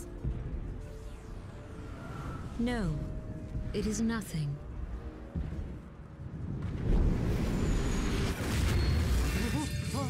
sails! Louis shield, baby. The barrier won't go down so easily! Eyes forward! Oh, actually, no, that wouldn't be. The Dalmud hasn't fallen yet. Oh, that chocobo behind Whirlwhip, I think that's Vicky. Yeah, that's Vicky. She's the chocobo who dies fighting with her in the story. We are being watched. Where Victory and Glory lead. Which we have a video on, so feel free to go check that out.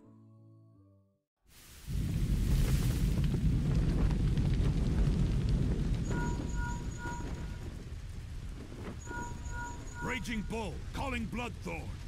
Bloodthorn, respond! Respond, damn you!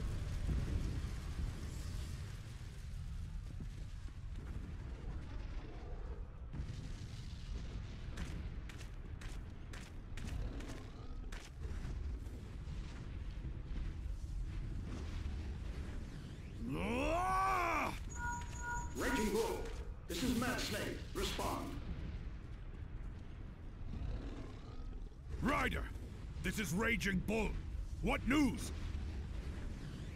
We're surrounded by a blaze. There is no way out.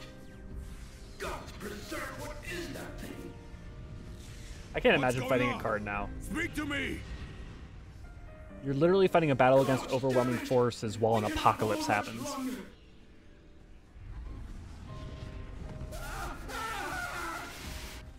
Mad Snake! Mad Snake! Mad Snake! Snake! Oh, it's such a serious moment. It deserves to be done better. Snake! Damn it! Damn it all to the seventh hell! I promise I'll respond to comments What of the after barracudas? cutscene. Can they not be reached? Sorry, Admiral. Shell's not working. Not of our own. That's what they're going with for the Rogadan I accent? cannot say, my lady. That monstrosity appears to be disrupting our communications. We must keep trying. Call till they respond. Ooh, that Kanisen is not good. Yes, my lady. Like her natural timbre is good, General, but we can do no more. We must give the order to withdraw. I know the voice actress too from something else. She's good. It gotta be direction. I will not forsake Louis Soir. General, please. Victory may belong to the bold, but there will be no victor this day. You know this to be true. Let us not sacrifice lives in vain. The adventurers fight bravely, but to no avail. Let them withdraw, and let us be the ones to stand with Louis Soir.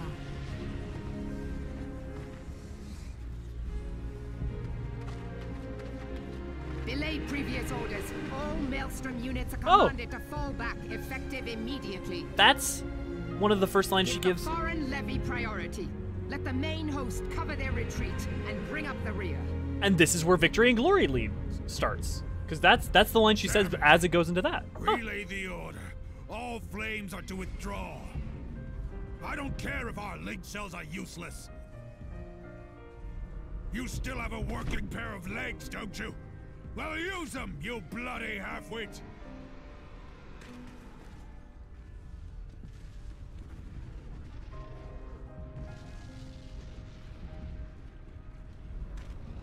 The outcome of this battle was long since decided.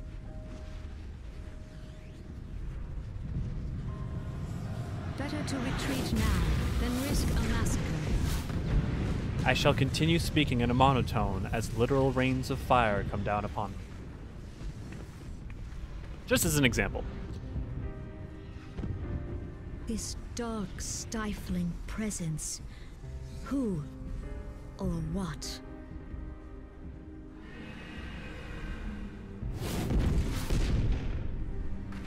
We go to take our place beside Archon Louis Soir. To your positions. To your positions, not to your positions, or something. Just like something. Give me a little something. Just the monotone. Yeesh.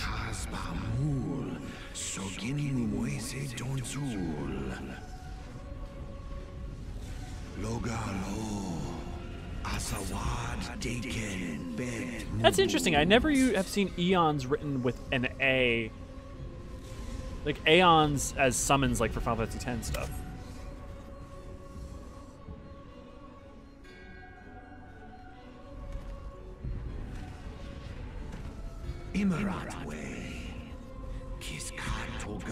Okay, I need to pause because I just saw something that made me laugh. Okay, wait, okay. Yeah, Connie said it needs a voice record. Okay, I'm gonna respond to all of these in a second, but one thing I have to hit real quick is, Issa said, you know, Raban always makes me feel like half of who I was before. For everyone who gets that, good one, Issa. Good one.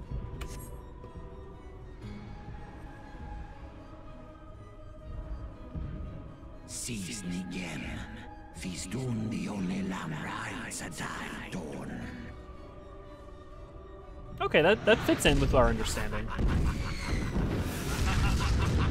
I love, there's a comment from Yoshi P in his interview being like, and it was natural to think of the Asians as the bad guys at first because we didn't have their full context. And then I want to cut to that cutscene of fucking apocalypse happening while fucking laughing maniacally.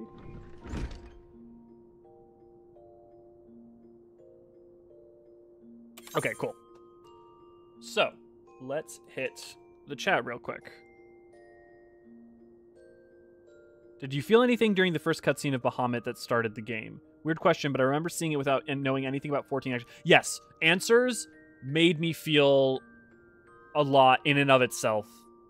And I think is fantastic because it's hype as shit, and it also sets you up to have actually a little bit of understanding of events that are going to matter a lot. But also, if you think of the Flames of Truth as the bookend of ARR, in this case, we're talking about ARR as 2.0, not. I think of 2.0 as different to 2.1 to 2.55. I call it a bridge or an interstitial, and sometimes they get co-related. And I'm just saying, just to be clear, Flames of Truth being the bookend, because Binding Coils is the bookend of ARR, means that you start with Answers and end with Flames of Truth in a way that is the perfect ends of that experience. So no, I still watch Answers now and feel things. Especially knowing what Louis was choosing to do in that moment, knowing what the people... If you try to put yourself in the shoes of everyone on that battlefield, think about an Eorzean. You are an Eorzean. You're not like the best trained. You're just a person trying to live your life, but you are being beset by an entire empire while your literal moon is falling upon you. Also, as that happens, it breaks apart and a giant dragon monster is now blowing up the world. It took faith to go onto that battlefield in the first place. The fact that people maintained that faith at all throughout is that they had enough faith to believe in order for Louis to summon the primal. It's also just like, there's...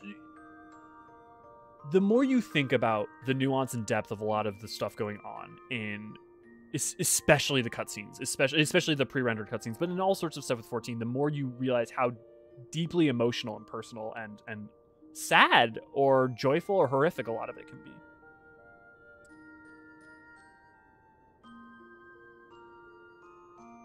Work to Game is apparently going to be catching up on all our videos this week. That is so fucking exciting. I cannot say... Work to Game and those guys are a big part of what actually made me be like, okay, I know I can do this. They're people are asking for more content creators, and I love their content. Watch all their stuff. I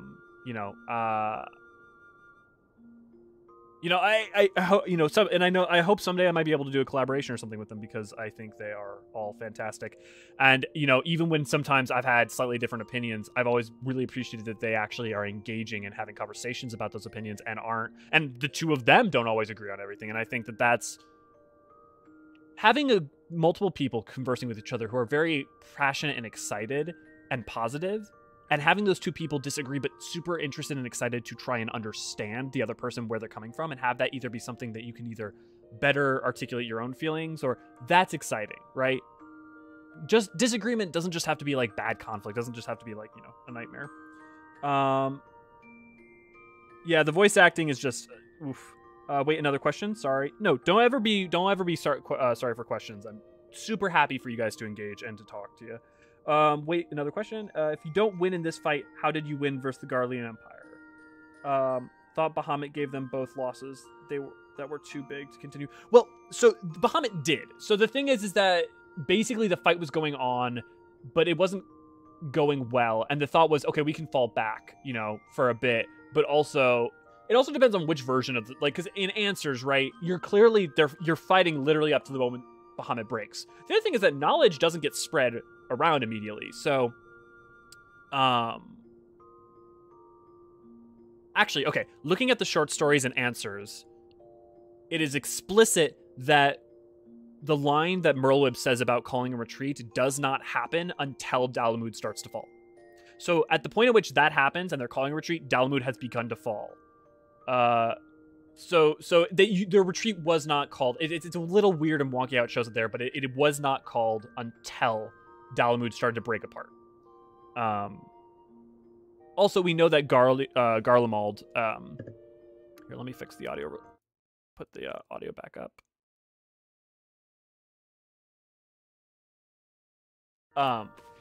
We know that just because even if they lost that fight at Garlemald there, I mean, frick, they still had castrums in, they still have castrums and stuff in Eorzean. It was not a fight that it was all, I mean, at that moment, it felt like all or nothing, but with the wider conflicts going on, it was a fight that could be more intractable than just oh, we don't win here and Garlemald overwhelms us. It's also important to note that, like, Garlemald is not bringing its full might to bear against Eorzea. It is mostly just the 12th? 14th? 14th is Gaius, 12th is Xenos, and 7th is Gabranth, right? Where's that 4th? Ah, frick-fact. I'm sure one of you guys will either look it up or know and be able to put that in the chat. I am a nerd. It's true. I am very much a nerd. I have been a nerd all my life. I am very proud of it, and I will continue to be one, and probably only increasingly so.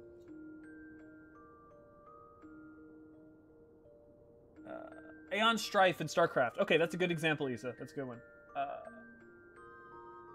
So yeah, Brotherhood. To answer your question, the retreat was not called until after the Dalamud began to fall, based on most examples that exist. It seems most clear that the battle was not really fully settled. Now, if we go by that cutscene alone, basically the answer would have been, let's pull back. We can still win this fight later, but we need to hold the line here for a time. Hey, Dove. They said you fainted in the middle of one of the general's stories. I had to have you carried back to the Hourglass. I reckon you made quite an impression on your fellow guests, though probably not the sort you intended. You sure you're getting enough rest, Lendriel? The life of an adventurer can be pretty taxing. Any road, I'm glad to see you back to normal. No offense, but looking after you was getting a bit tiresome. Before I forget, the general left a message for you. Said that when you're feeling up to it, you could come and see him at the Hall of Flames. Probably wants to finish the story he was telling you when you fell asleep. It's interesting that, like, the echo makes us pass out early on.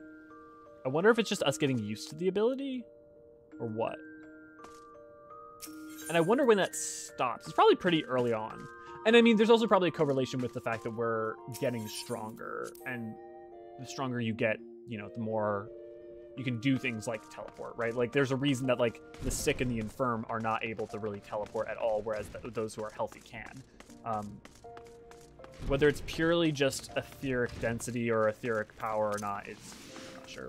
Although, like, if you want to get super, super into it, it's like, at what level is, like, building muscle just aether in the same way that matter is just energy?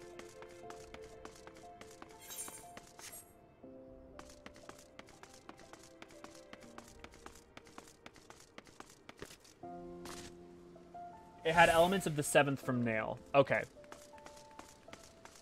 So it's 4th Gabranth, and 7th is Nail, 12th is Xenos, and 14th is Gaius. Is that correct? I'm going to look up... I'm going to write down memorize...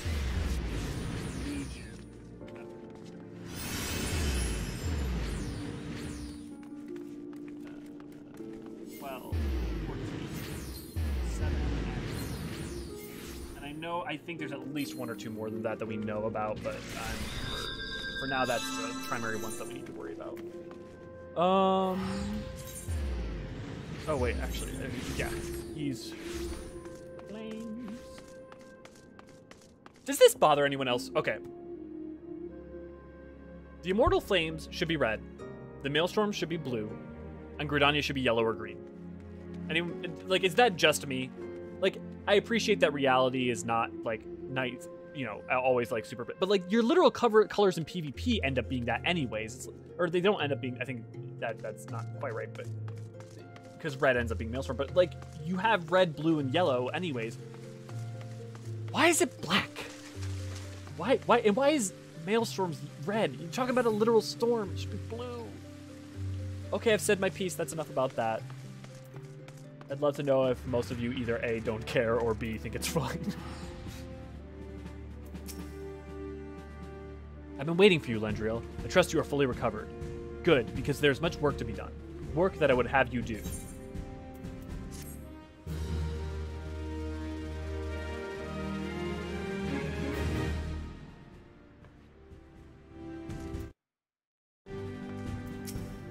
Okay, it looks like everyone, for the most part, seems to be agreed that colors should match up more.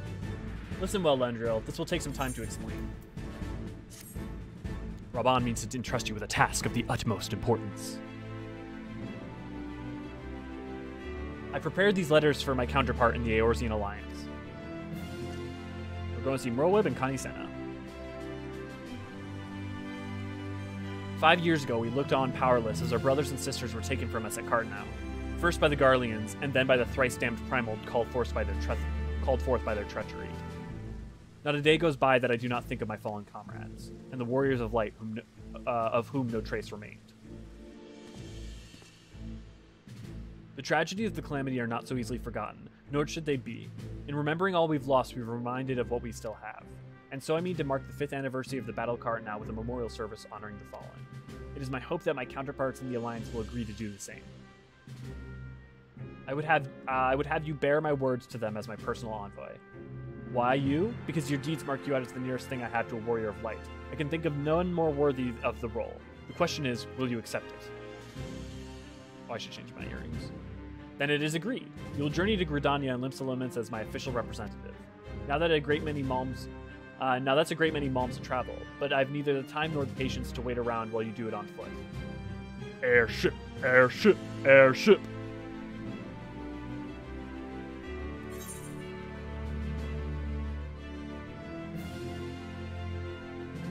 Ooh, Brotherhood. No. I like that take. Yellow for sand, water, so blue for water, and wood equals green.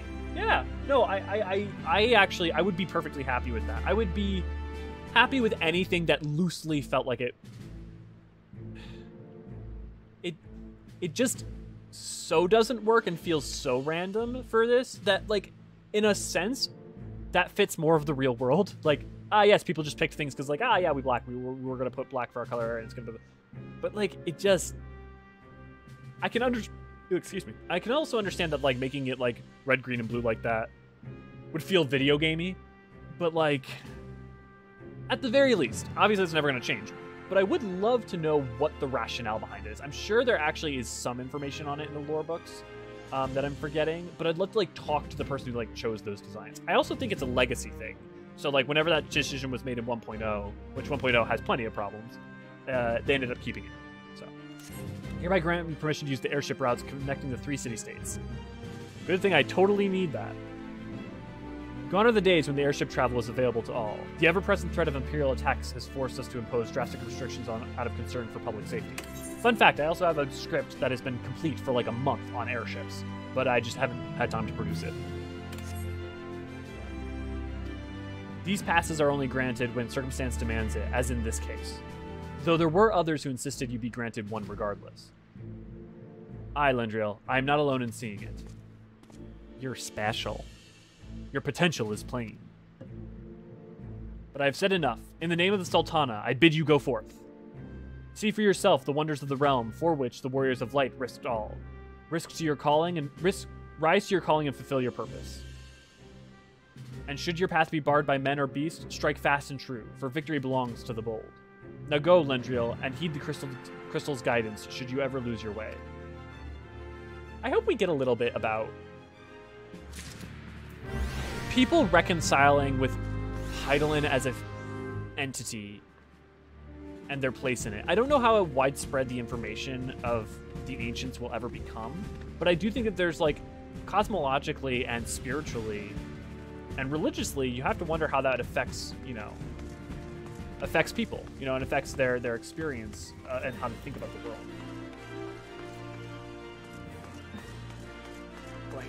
Black in the dang desert. Yes, genius. Let's soak up the heat. I hadn't even thought about that, Dove, but that's a really good point. That's a terrible color. It's a terrible, terrible color to give as your troop gear if you work in the desert. White. White would have been better.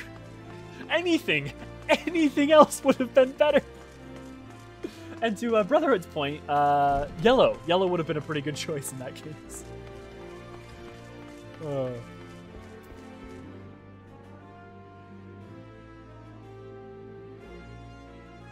Oh, yeah. So I said I think in part 1, but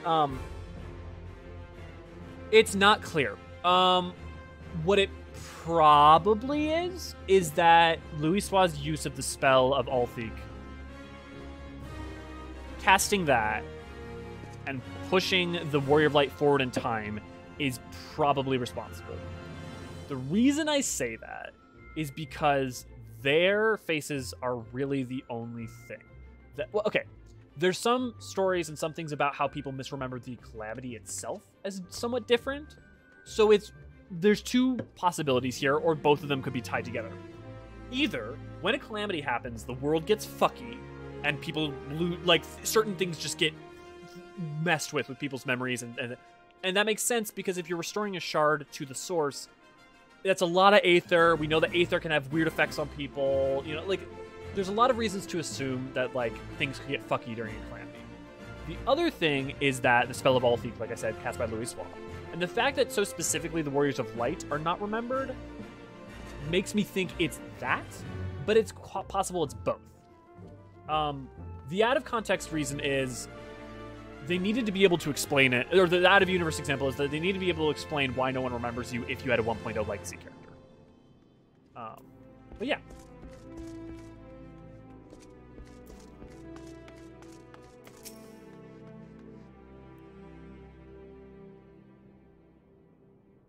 Ah, back from your meeting with Raban, are you? What did the big man have to say? Is that a fact? Oh, Lullafell. Personal envoy of the Flame General himself? So you'll be bearing a great man's word to the leaders of the Alliance, will you? And by airship.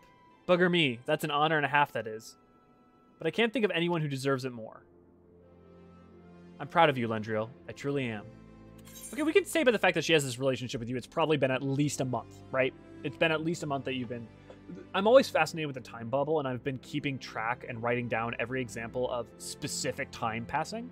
So, for instance, in the Astrologian side or job quests, they make specific reference to you going from level 30, basically the 30 quest, to the 50 quest over the course of some moons. So that means the Astrologian quest 30 to 50 takes at least 2 months, which means that Heaven's Word itself probably takes anywhere between, it probably takes 1 to 3 months. It's all very rough.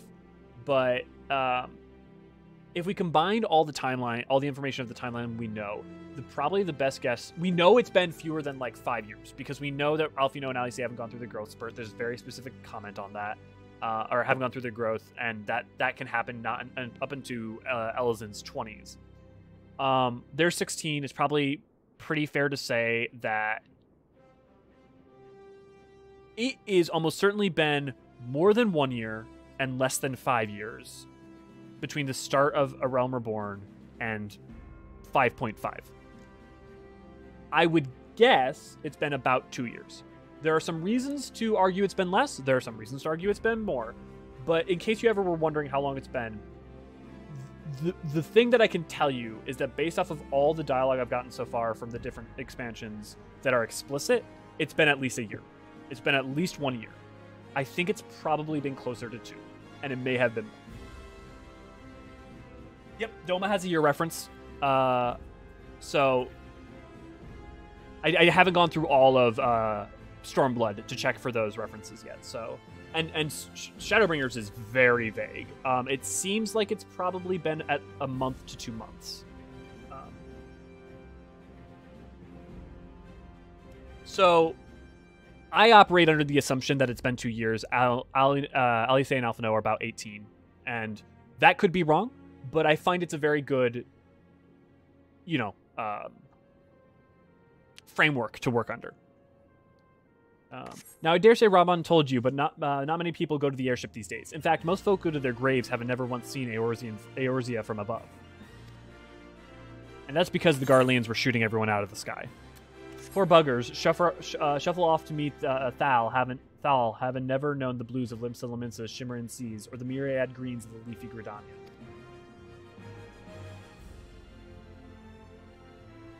But not you, Lendriel. You'll see those sights and more everywhere you go. You'll find fascinating folk with fascinating tales to tell. The people you meet, the places you go, savor these experiences, for they are all priceless. All. That's good advice for playing the game. It's a journey, not a destination. Saying that, it'd be remiss of me if I didn't remind you to be careful out there. Ul'dah ain't the only place beset by troubles, as you'll discover when you visit Limsa and Gridania. Truth be told, that might as well be exactly what the general wants you to realize. I think he knows what kind of man you are, Lendriel. And what kind's that, you ask? Why, the kind that can't resist sticking his nose into other people's business, of course. And you don't ever have to go changing. Safe travels, Lendriel. I'll see you when you get back. Talk to the person in the Enclave to the left of... Oh, the Doman Enclave. Yes. So yeah. So that would mean by the end... So the way they frame it, has it been a year at the end of Stormblood? Since the beginning of ARR? Or has it been like a year throughout Stormblood? I'll have to go check that. I don't want to show off the Enclave in case people here haven't done the restoration yet. Because if you have finished Stormblood and you haven't started the Doman Enclave, you should.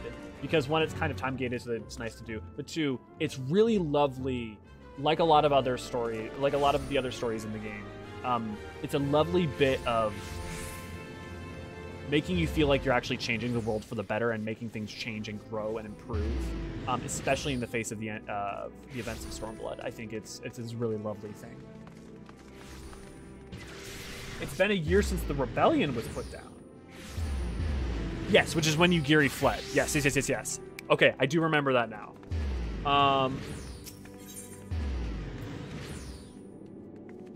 And I forget, was the rebellion at the end of ARR?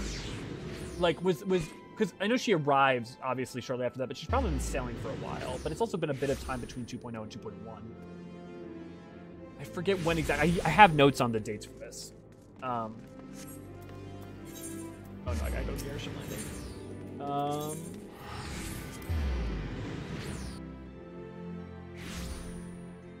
But yeah, if we assume that, even if Shadowbringers has been a short period of time, we're looking at still like an 18-month period of time between ARR, Flames General Envoy, Lendriel Shigi, yes? Highwind Skyways is at your service. Will you be flying with us today?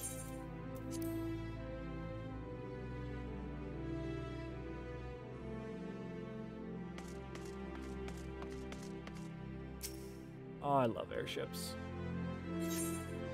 So pretty.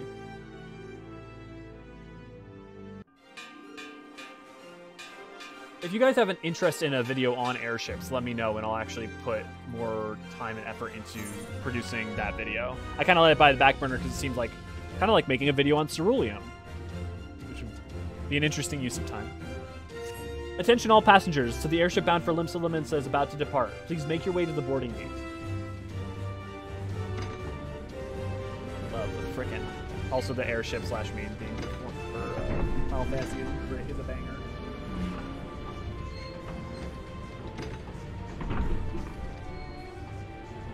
So Cynrix, yeah, part of me wishes they would officially answer. Oh, lovely shot. Part of me would officially answer, but this gives them a lot more wiggle. So for instance, if we had exact timescale, right, it would be a lot harder to do something like, it looks like Alfino is going to be growing up some. You know, and Alice are probably going to be growing up some. And if the more they make it hyper-specific, the more difficult they make it for themselves to do interesting things in the future. Imagine if in ARR they defined something really, really specifically that stopped them from easily doing something in Shadowbringers. So I think if they would restrict the time bubble a bit to like being like, yes, it's something around a 3-year period, it's something around a 5-year period, right? Somewhere in between that. I think that would serve us. I think that would help a lot. But I really do respect and understand the fact that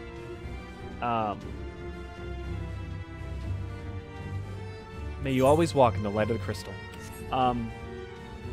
That it really hampers people like Oda and Koji to make it hyper, to specify that. Yes, the rising makes all of it very weird. Oh, okay, wait. Anybody notice how the frame rate dropped and it looks like shittier? I'm convinced that what's going on here is they had to pre-render this scene in order to make it so that they could cut in the footage of Midgard's summer they show later in this. And that's why this is 30 FPS and like 12, you know, I've lost the number, 1280p? 12 or 720p. Yeah. Which just makes me laugh. Also, say hi to Gaius, everybody! Discount Darth Vader! Woo! Years, but the bitter taste of defeat lingers still. 15 years since the Imperial fleet set course for Mordona, led by the Egrios, mightiest of all vessels. Silver Till Lake lay ripe for taking, and all of Eorzea would soon be ours. Or so we believed. But an innumerable host of dragons met us that day, at the heart of which flew the great Midgard Zormer. Though we succeeded in slaying that lord among worms, the dread serpent's defeat was bought at too high a price. Our invincible flagship was lost, and all hope of victory with her. So ended our glorious conquest. If you want some more details on that, go watch our video.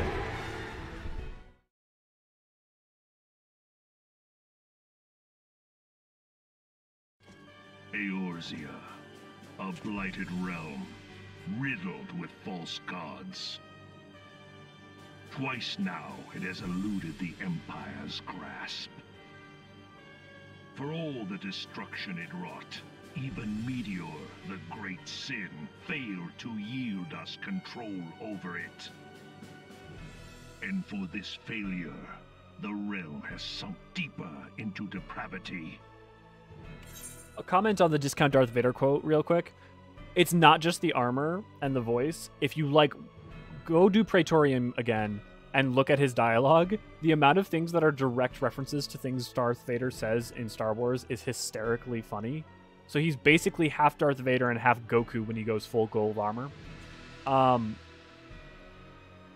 That said, I love his character. I think there's actually a lot of nuance to his character that if his voice acting wasn't so over-the-top evil would be more clear. And I also think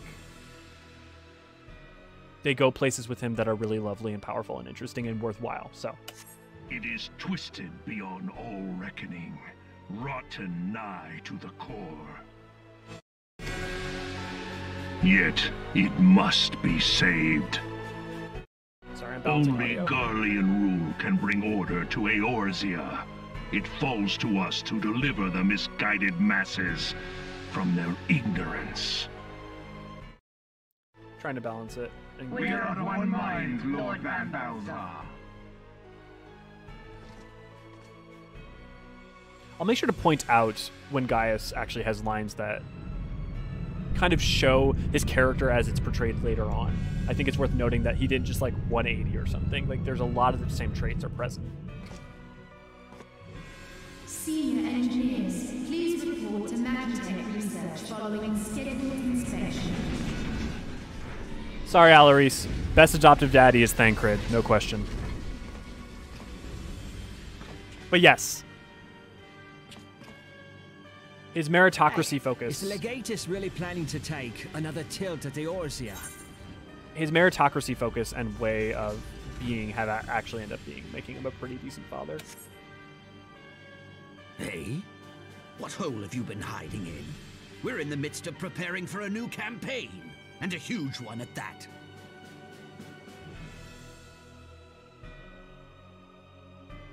But I thought the Emperor had given up the Western lands for lost after Carteneau. What could the Legatus possibly hope to gain by acting alone? That is actually a really important note, is that, like, Gaius has gone basically rogue right now when he's attacking Eorzea. But he's also very faithful to the crown. So it's basically him being like, I am competent, I am powerful, I know this, I believe that this is for the good of the Empire, and forgive me, my lord, I must do this, and I will ask for forgiveness later. Momodi is a blessing. Yeah, the rising... You basically have to treat celebrations as non-canonical.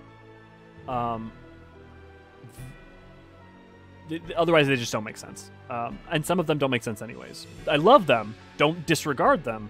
And don't disregard that they might have, things that are important or powerful or meaningful to the story in them, but they are basically non-canonical in how they function. Are we planning to do some raid-specific lore? Hell yes, we are. Very much so. Probably going to go deep dive into... Going to go into Bahamut, Coils, the Bojan Incident, Meteor Project, all of that we're going to do for the Coils. I'm definitely going to do Alexander and definitely going to do Omega, and for sure have to cover Eden with... Yeah. I'm trying to, not exclusively, but trying to focus on information mostly in ARR adjacent territory to allow that our early content is something that people can watch even if they have not completed MSQ.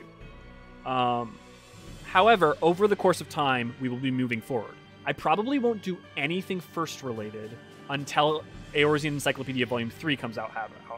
So probably don't expect anything like that anytime soon, probably a year at least. But definitely you'll start seeing things, especially raid stuff, and especially Binding Coils, sooner rather than later. I just want to do it right, and it's going to take time to write, and I have to write and research and edit that while also making everything else.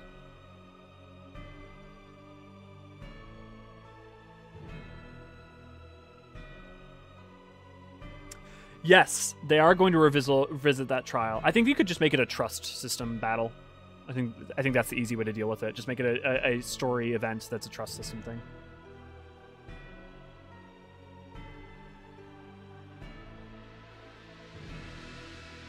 Check website for ARR raids. Cough, cough. I'm sure you're meaning something very clear that I cannot. Gaius finds your lack of faith disturbing. I mean, to be fair, that is partly his MO, is that Gaius does find your lack of faith disturbing.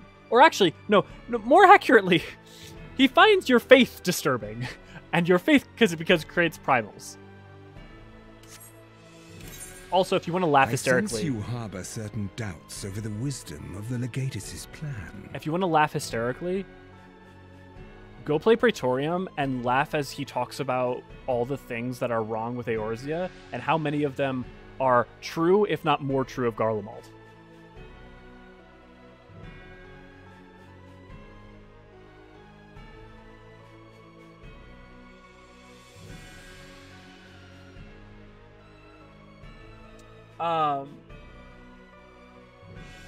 Oh, check the website for ARR rates. Yes, go check out our website, the Eorzean Archives, especially if you love text information. We already do have some information on the raids as they are. Sorry, I forget. I lose track of everything. There's a lot to keep track of.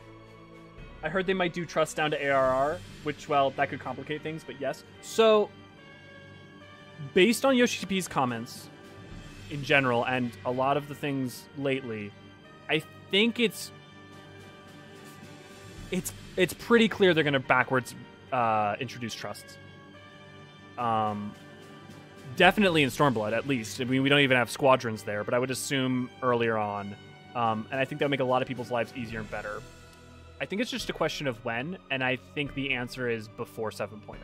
I might be being optimistic, but I think especially with the funding increase, with where they're at after Endwalker, and with how much there seems to be their focus is going to be on a lot of quality of life stuff going forward in the 6.x series, 6.1 onwards, I would suspect that we will get ARR trusts, or at least trusts beyond Shadowbringers and Endwalker sooner rather than later. Give it a year, you know. So yeah. Too engrossed to the game to remember the website. That's right. I'm not good at plugging at the best of times. Now, who wants to see Nero be a dick? I know, it's a surprise. He's never that.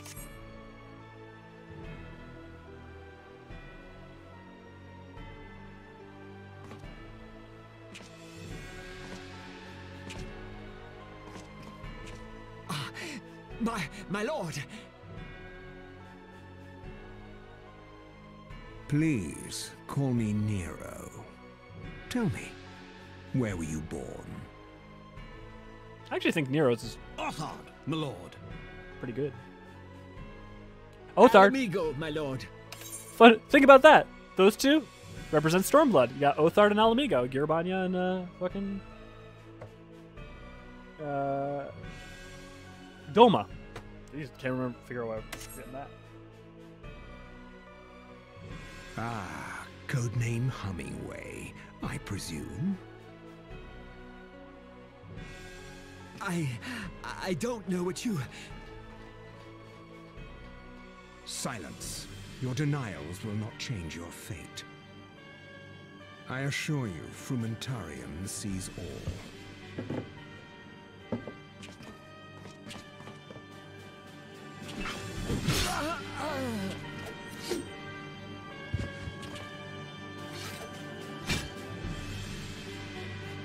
Clean up this mess, and do not miss any, or I shall be most displeased. I don't know if you know this, but Nero's a dick. At once, my lord. He gets better. But even when he's good, he's kind of a dick. Garland, soon you will be made to know the true power of Magitech.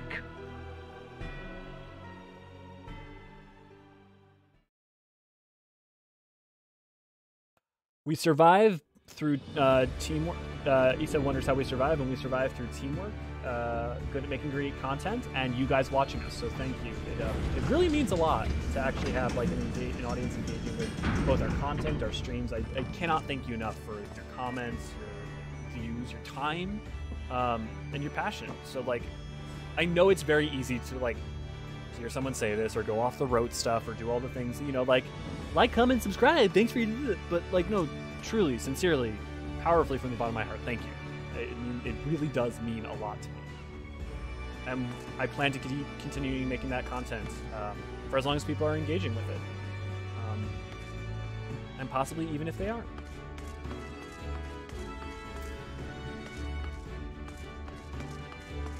That is the wrong way. There. Nope. Why do you make this so difficult?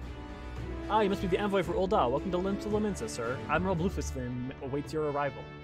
Okay, I will say one of my things that I also enjoy about this is getting to the point where I actually can say certain names and I'm not just like, I'm reading over that. So like Bluefistfin or like a lot of the Rogadin names, I take a perverse pleasure in getting to the point where I'm like, yeah, I can say that. Oh, I can say that. It also really helps you remember shit.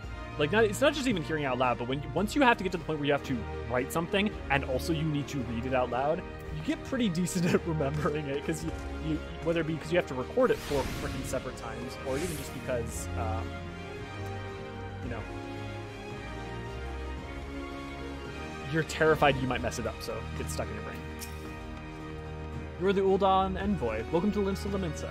The Admiral has been looking forward to your arrival. Please proceed to the Crow's Lift at your earliest convenience. I will take you to the Bulwark Hall.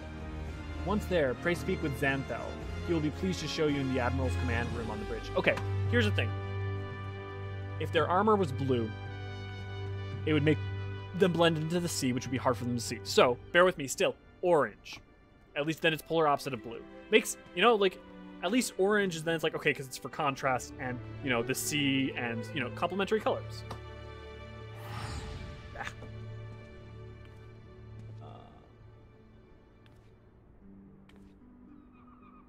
Okay, so looks like I have my partner who I mentioned at the start, who I'm helping move today, is going to be over sooner rather than later. So we might have to cut this stream a bit shorter than I would like. However, in the future, I would definitely like to do longer streams, especially on Fridays. I also, please give me your input on this. The team is interested in doing more streaming, and we would probably do it on our second channel and not clog up this channel with it. But it would be content that may not necessarily be more. It might be just us playing a thing, doing Palace of the Dead, doing more of the like casual streaming stuff.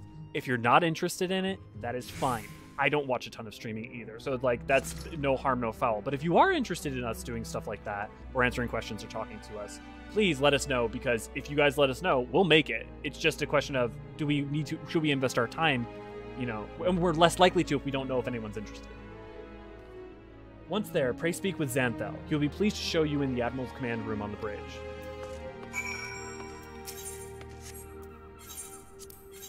It's funny, I started in Ul'dah, and like I always think of Ul'dah as my hometown, but because Limsa's so close to the market boards and kind of, you know, a hive of scum and villainy, I end up, it's my return. You can see the instant frame rate drop the second I popped in. Here, let's just go look real quick, see what's going on. Let's switch to my main real quick. I'm sure you're getting lag spikes. You know, it may be a hive of scum and villainy, and it may not necessarily be... They may not all be my clientele, but it does bring a lot of joy to me to see them all here and to see so much life going on in the game. I will say that. And I'm thrilled, and every time I come into Limsa and I hear or see something crazy, I laugh, and it brings a little joy to my day. Greetings, sir, and welcome to our fair city. If you would permit me to examine the seal on the missive you carry.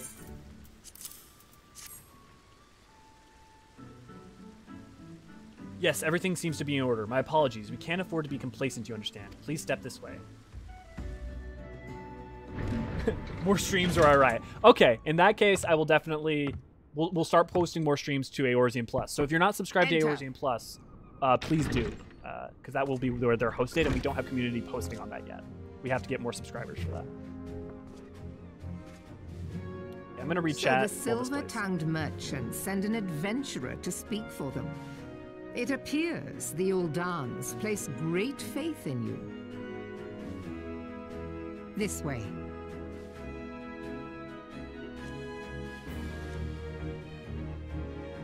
I bid you welcome.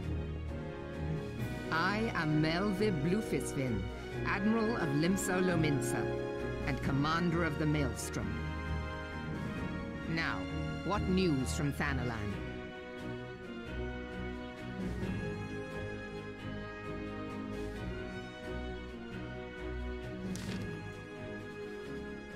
Ah, memorial. God, it starts. I swear to God, the freaking audio starts and stops in such weird places sometimes. Like, I get that it's supposed to be an intro, but just give us the whole cutscene. A memorial service to honor the fallen?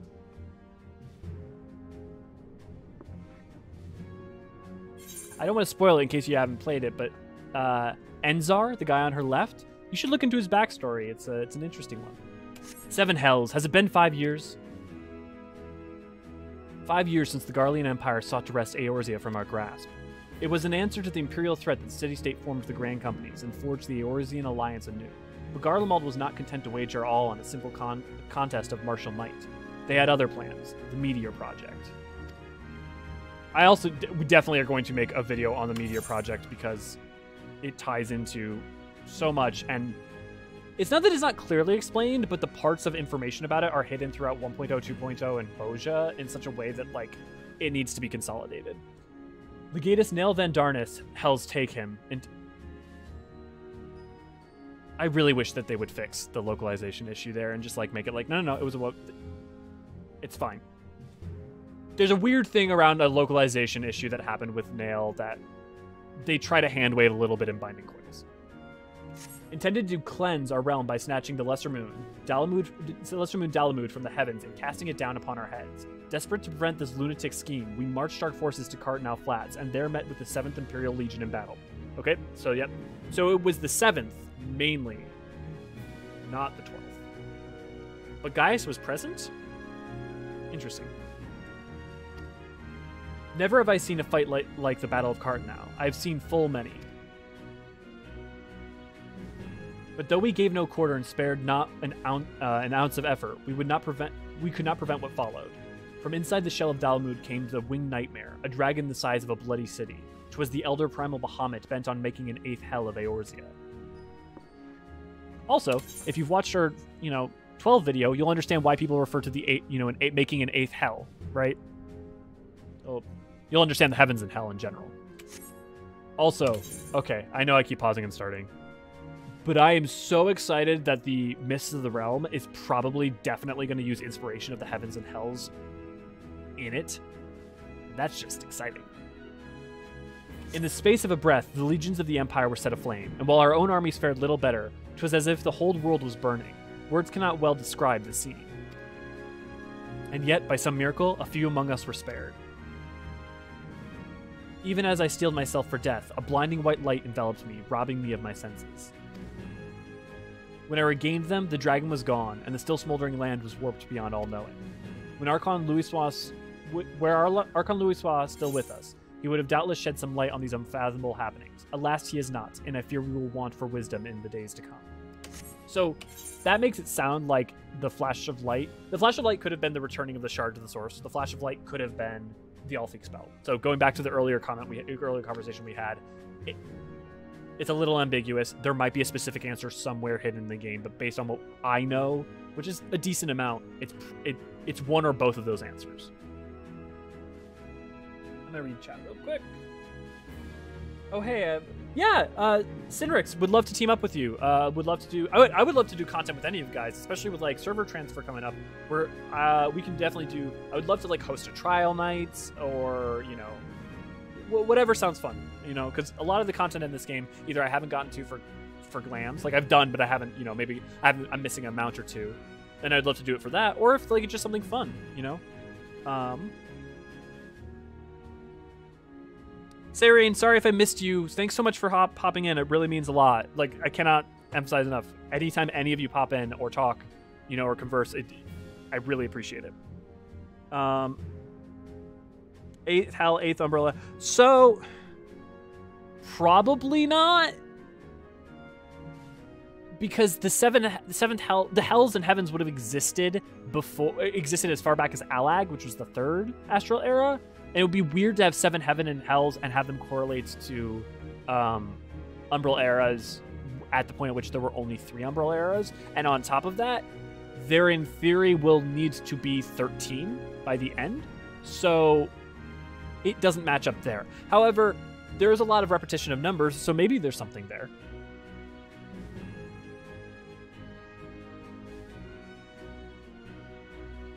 I have awesome taste in glam, Dove. Get away, you trolling troll. I'm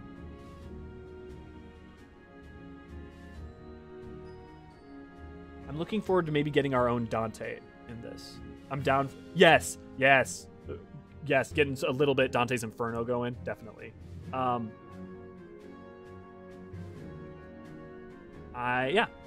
let's finish this out, and then we'll call it there.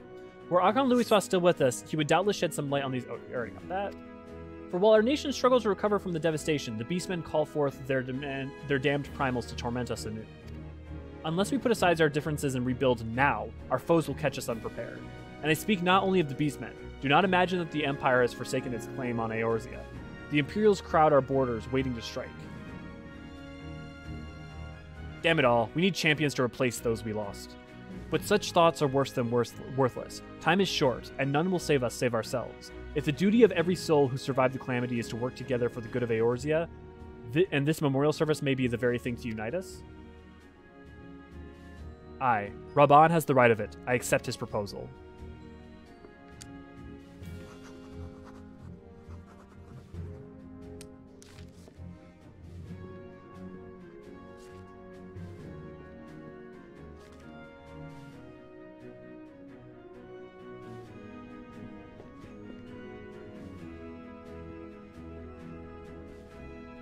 Your duty is done here, adventurer. I will see to it that the Flame General receives my reply. You travel next to Gridania, yes? That is correct. Pray give my regards to the Elder Seedseer. Oh, and tell her the wolf has been sniffing around the stables. A private jest, and one in poor taste. But I would have you tell it all the same. I'm assuming she's referring to Gaius. Fair. Well, interesting that she's keeping that from you what it actually means, but she's trying to tell you that the wolf, the black wolf, Gaius, is back. Fare you well, Lendril. May the Navigator guide you on your journey. The Navigator, Limlane. It's interesting that some of the gods they refer to by their role far more often than their names. Like some, like, you know, the Wanderer or the Navigator, Limlane and Oshan, whereas, like, you hear Naldal, right? Okay. We're gonna call it there. I'm gonna read chat, though, and we'll wrap things up. I'm missing Heaven's Word and Onwards. So we can definitely do the X-Mounts. I've done those for people so many times, and it's much more fun to have a group of like 8 and go through that. So we can definitely do Heaven's Word and Stormblood. Raid Savages. Yeah, we could definitely get any of the drops from Raid Savages up to Omega, and then do Shadowbringers, you know, maybe. And, you know, if we get enough people interested and we have enough viewers, and might need to figure out the, you know, we might need to figure out skill levels and stuff, but I would love to potentially create a static based out of the community or something like that. So, you know, that option's always up in the air.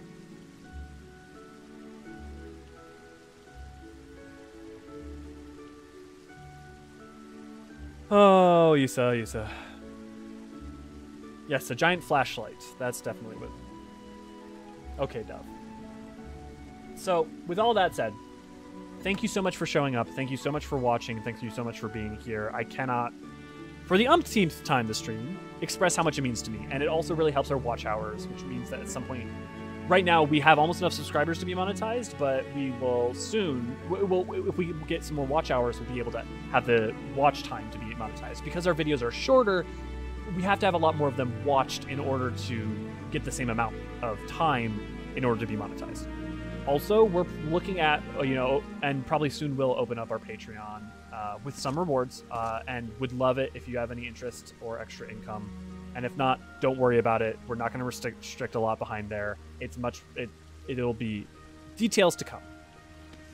But again, I cannot thank you enough. And see you guys next time. See you next Friday, and potentially sooner if you check out our other channel, Eorzean Plus, for the more casual streams we'll be doing there. Please check out the website, the Eorzean Archives, for our written works by the likes of Niri. And also, definitely come join our Discord. We've got a lot of people there. Already the memes are starting. And you can also vote on which class will be our the first class that we do for the class at lore. And also, I take anything that doesn't get first place will also be taken into account in terms of maybe the order that I'll end up doing it. So it's worth your time if you have a specific thing you'd love to see. And with that, I'm headed out. So may you walk in the light of the crystal, everyone.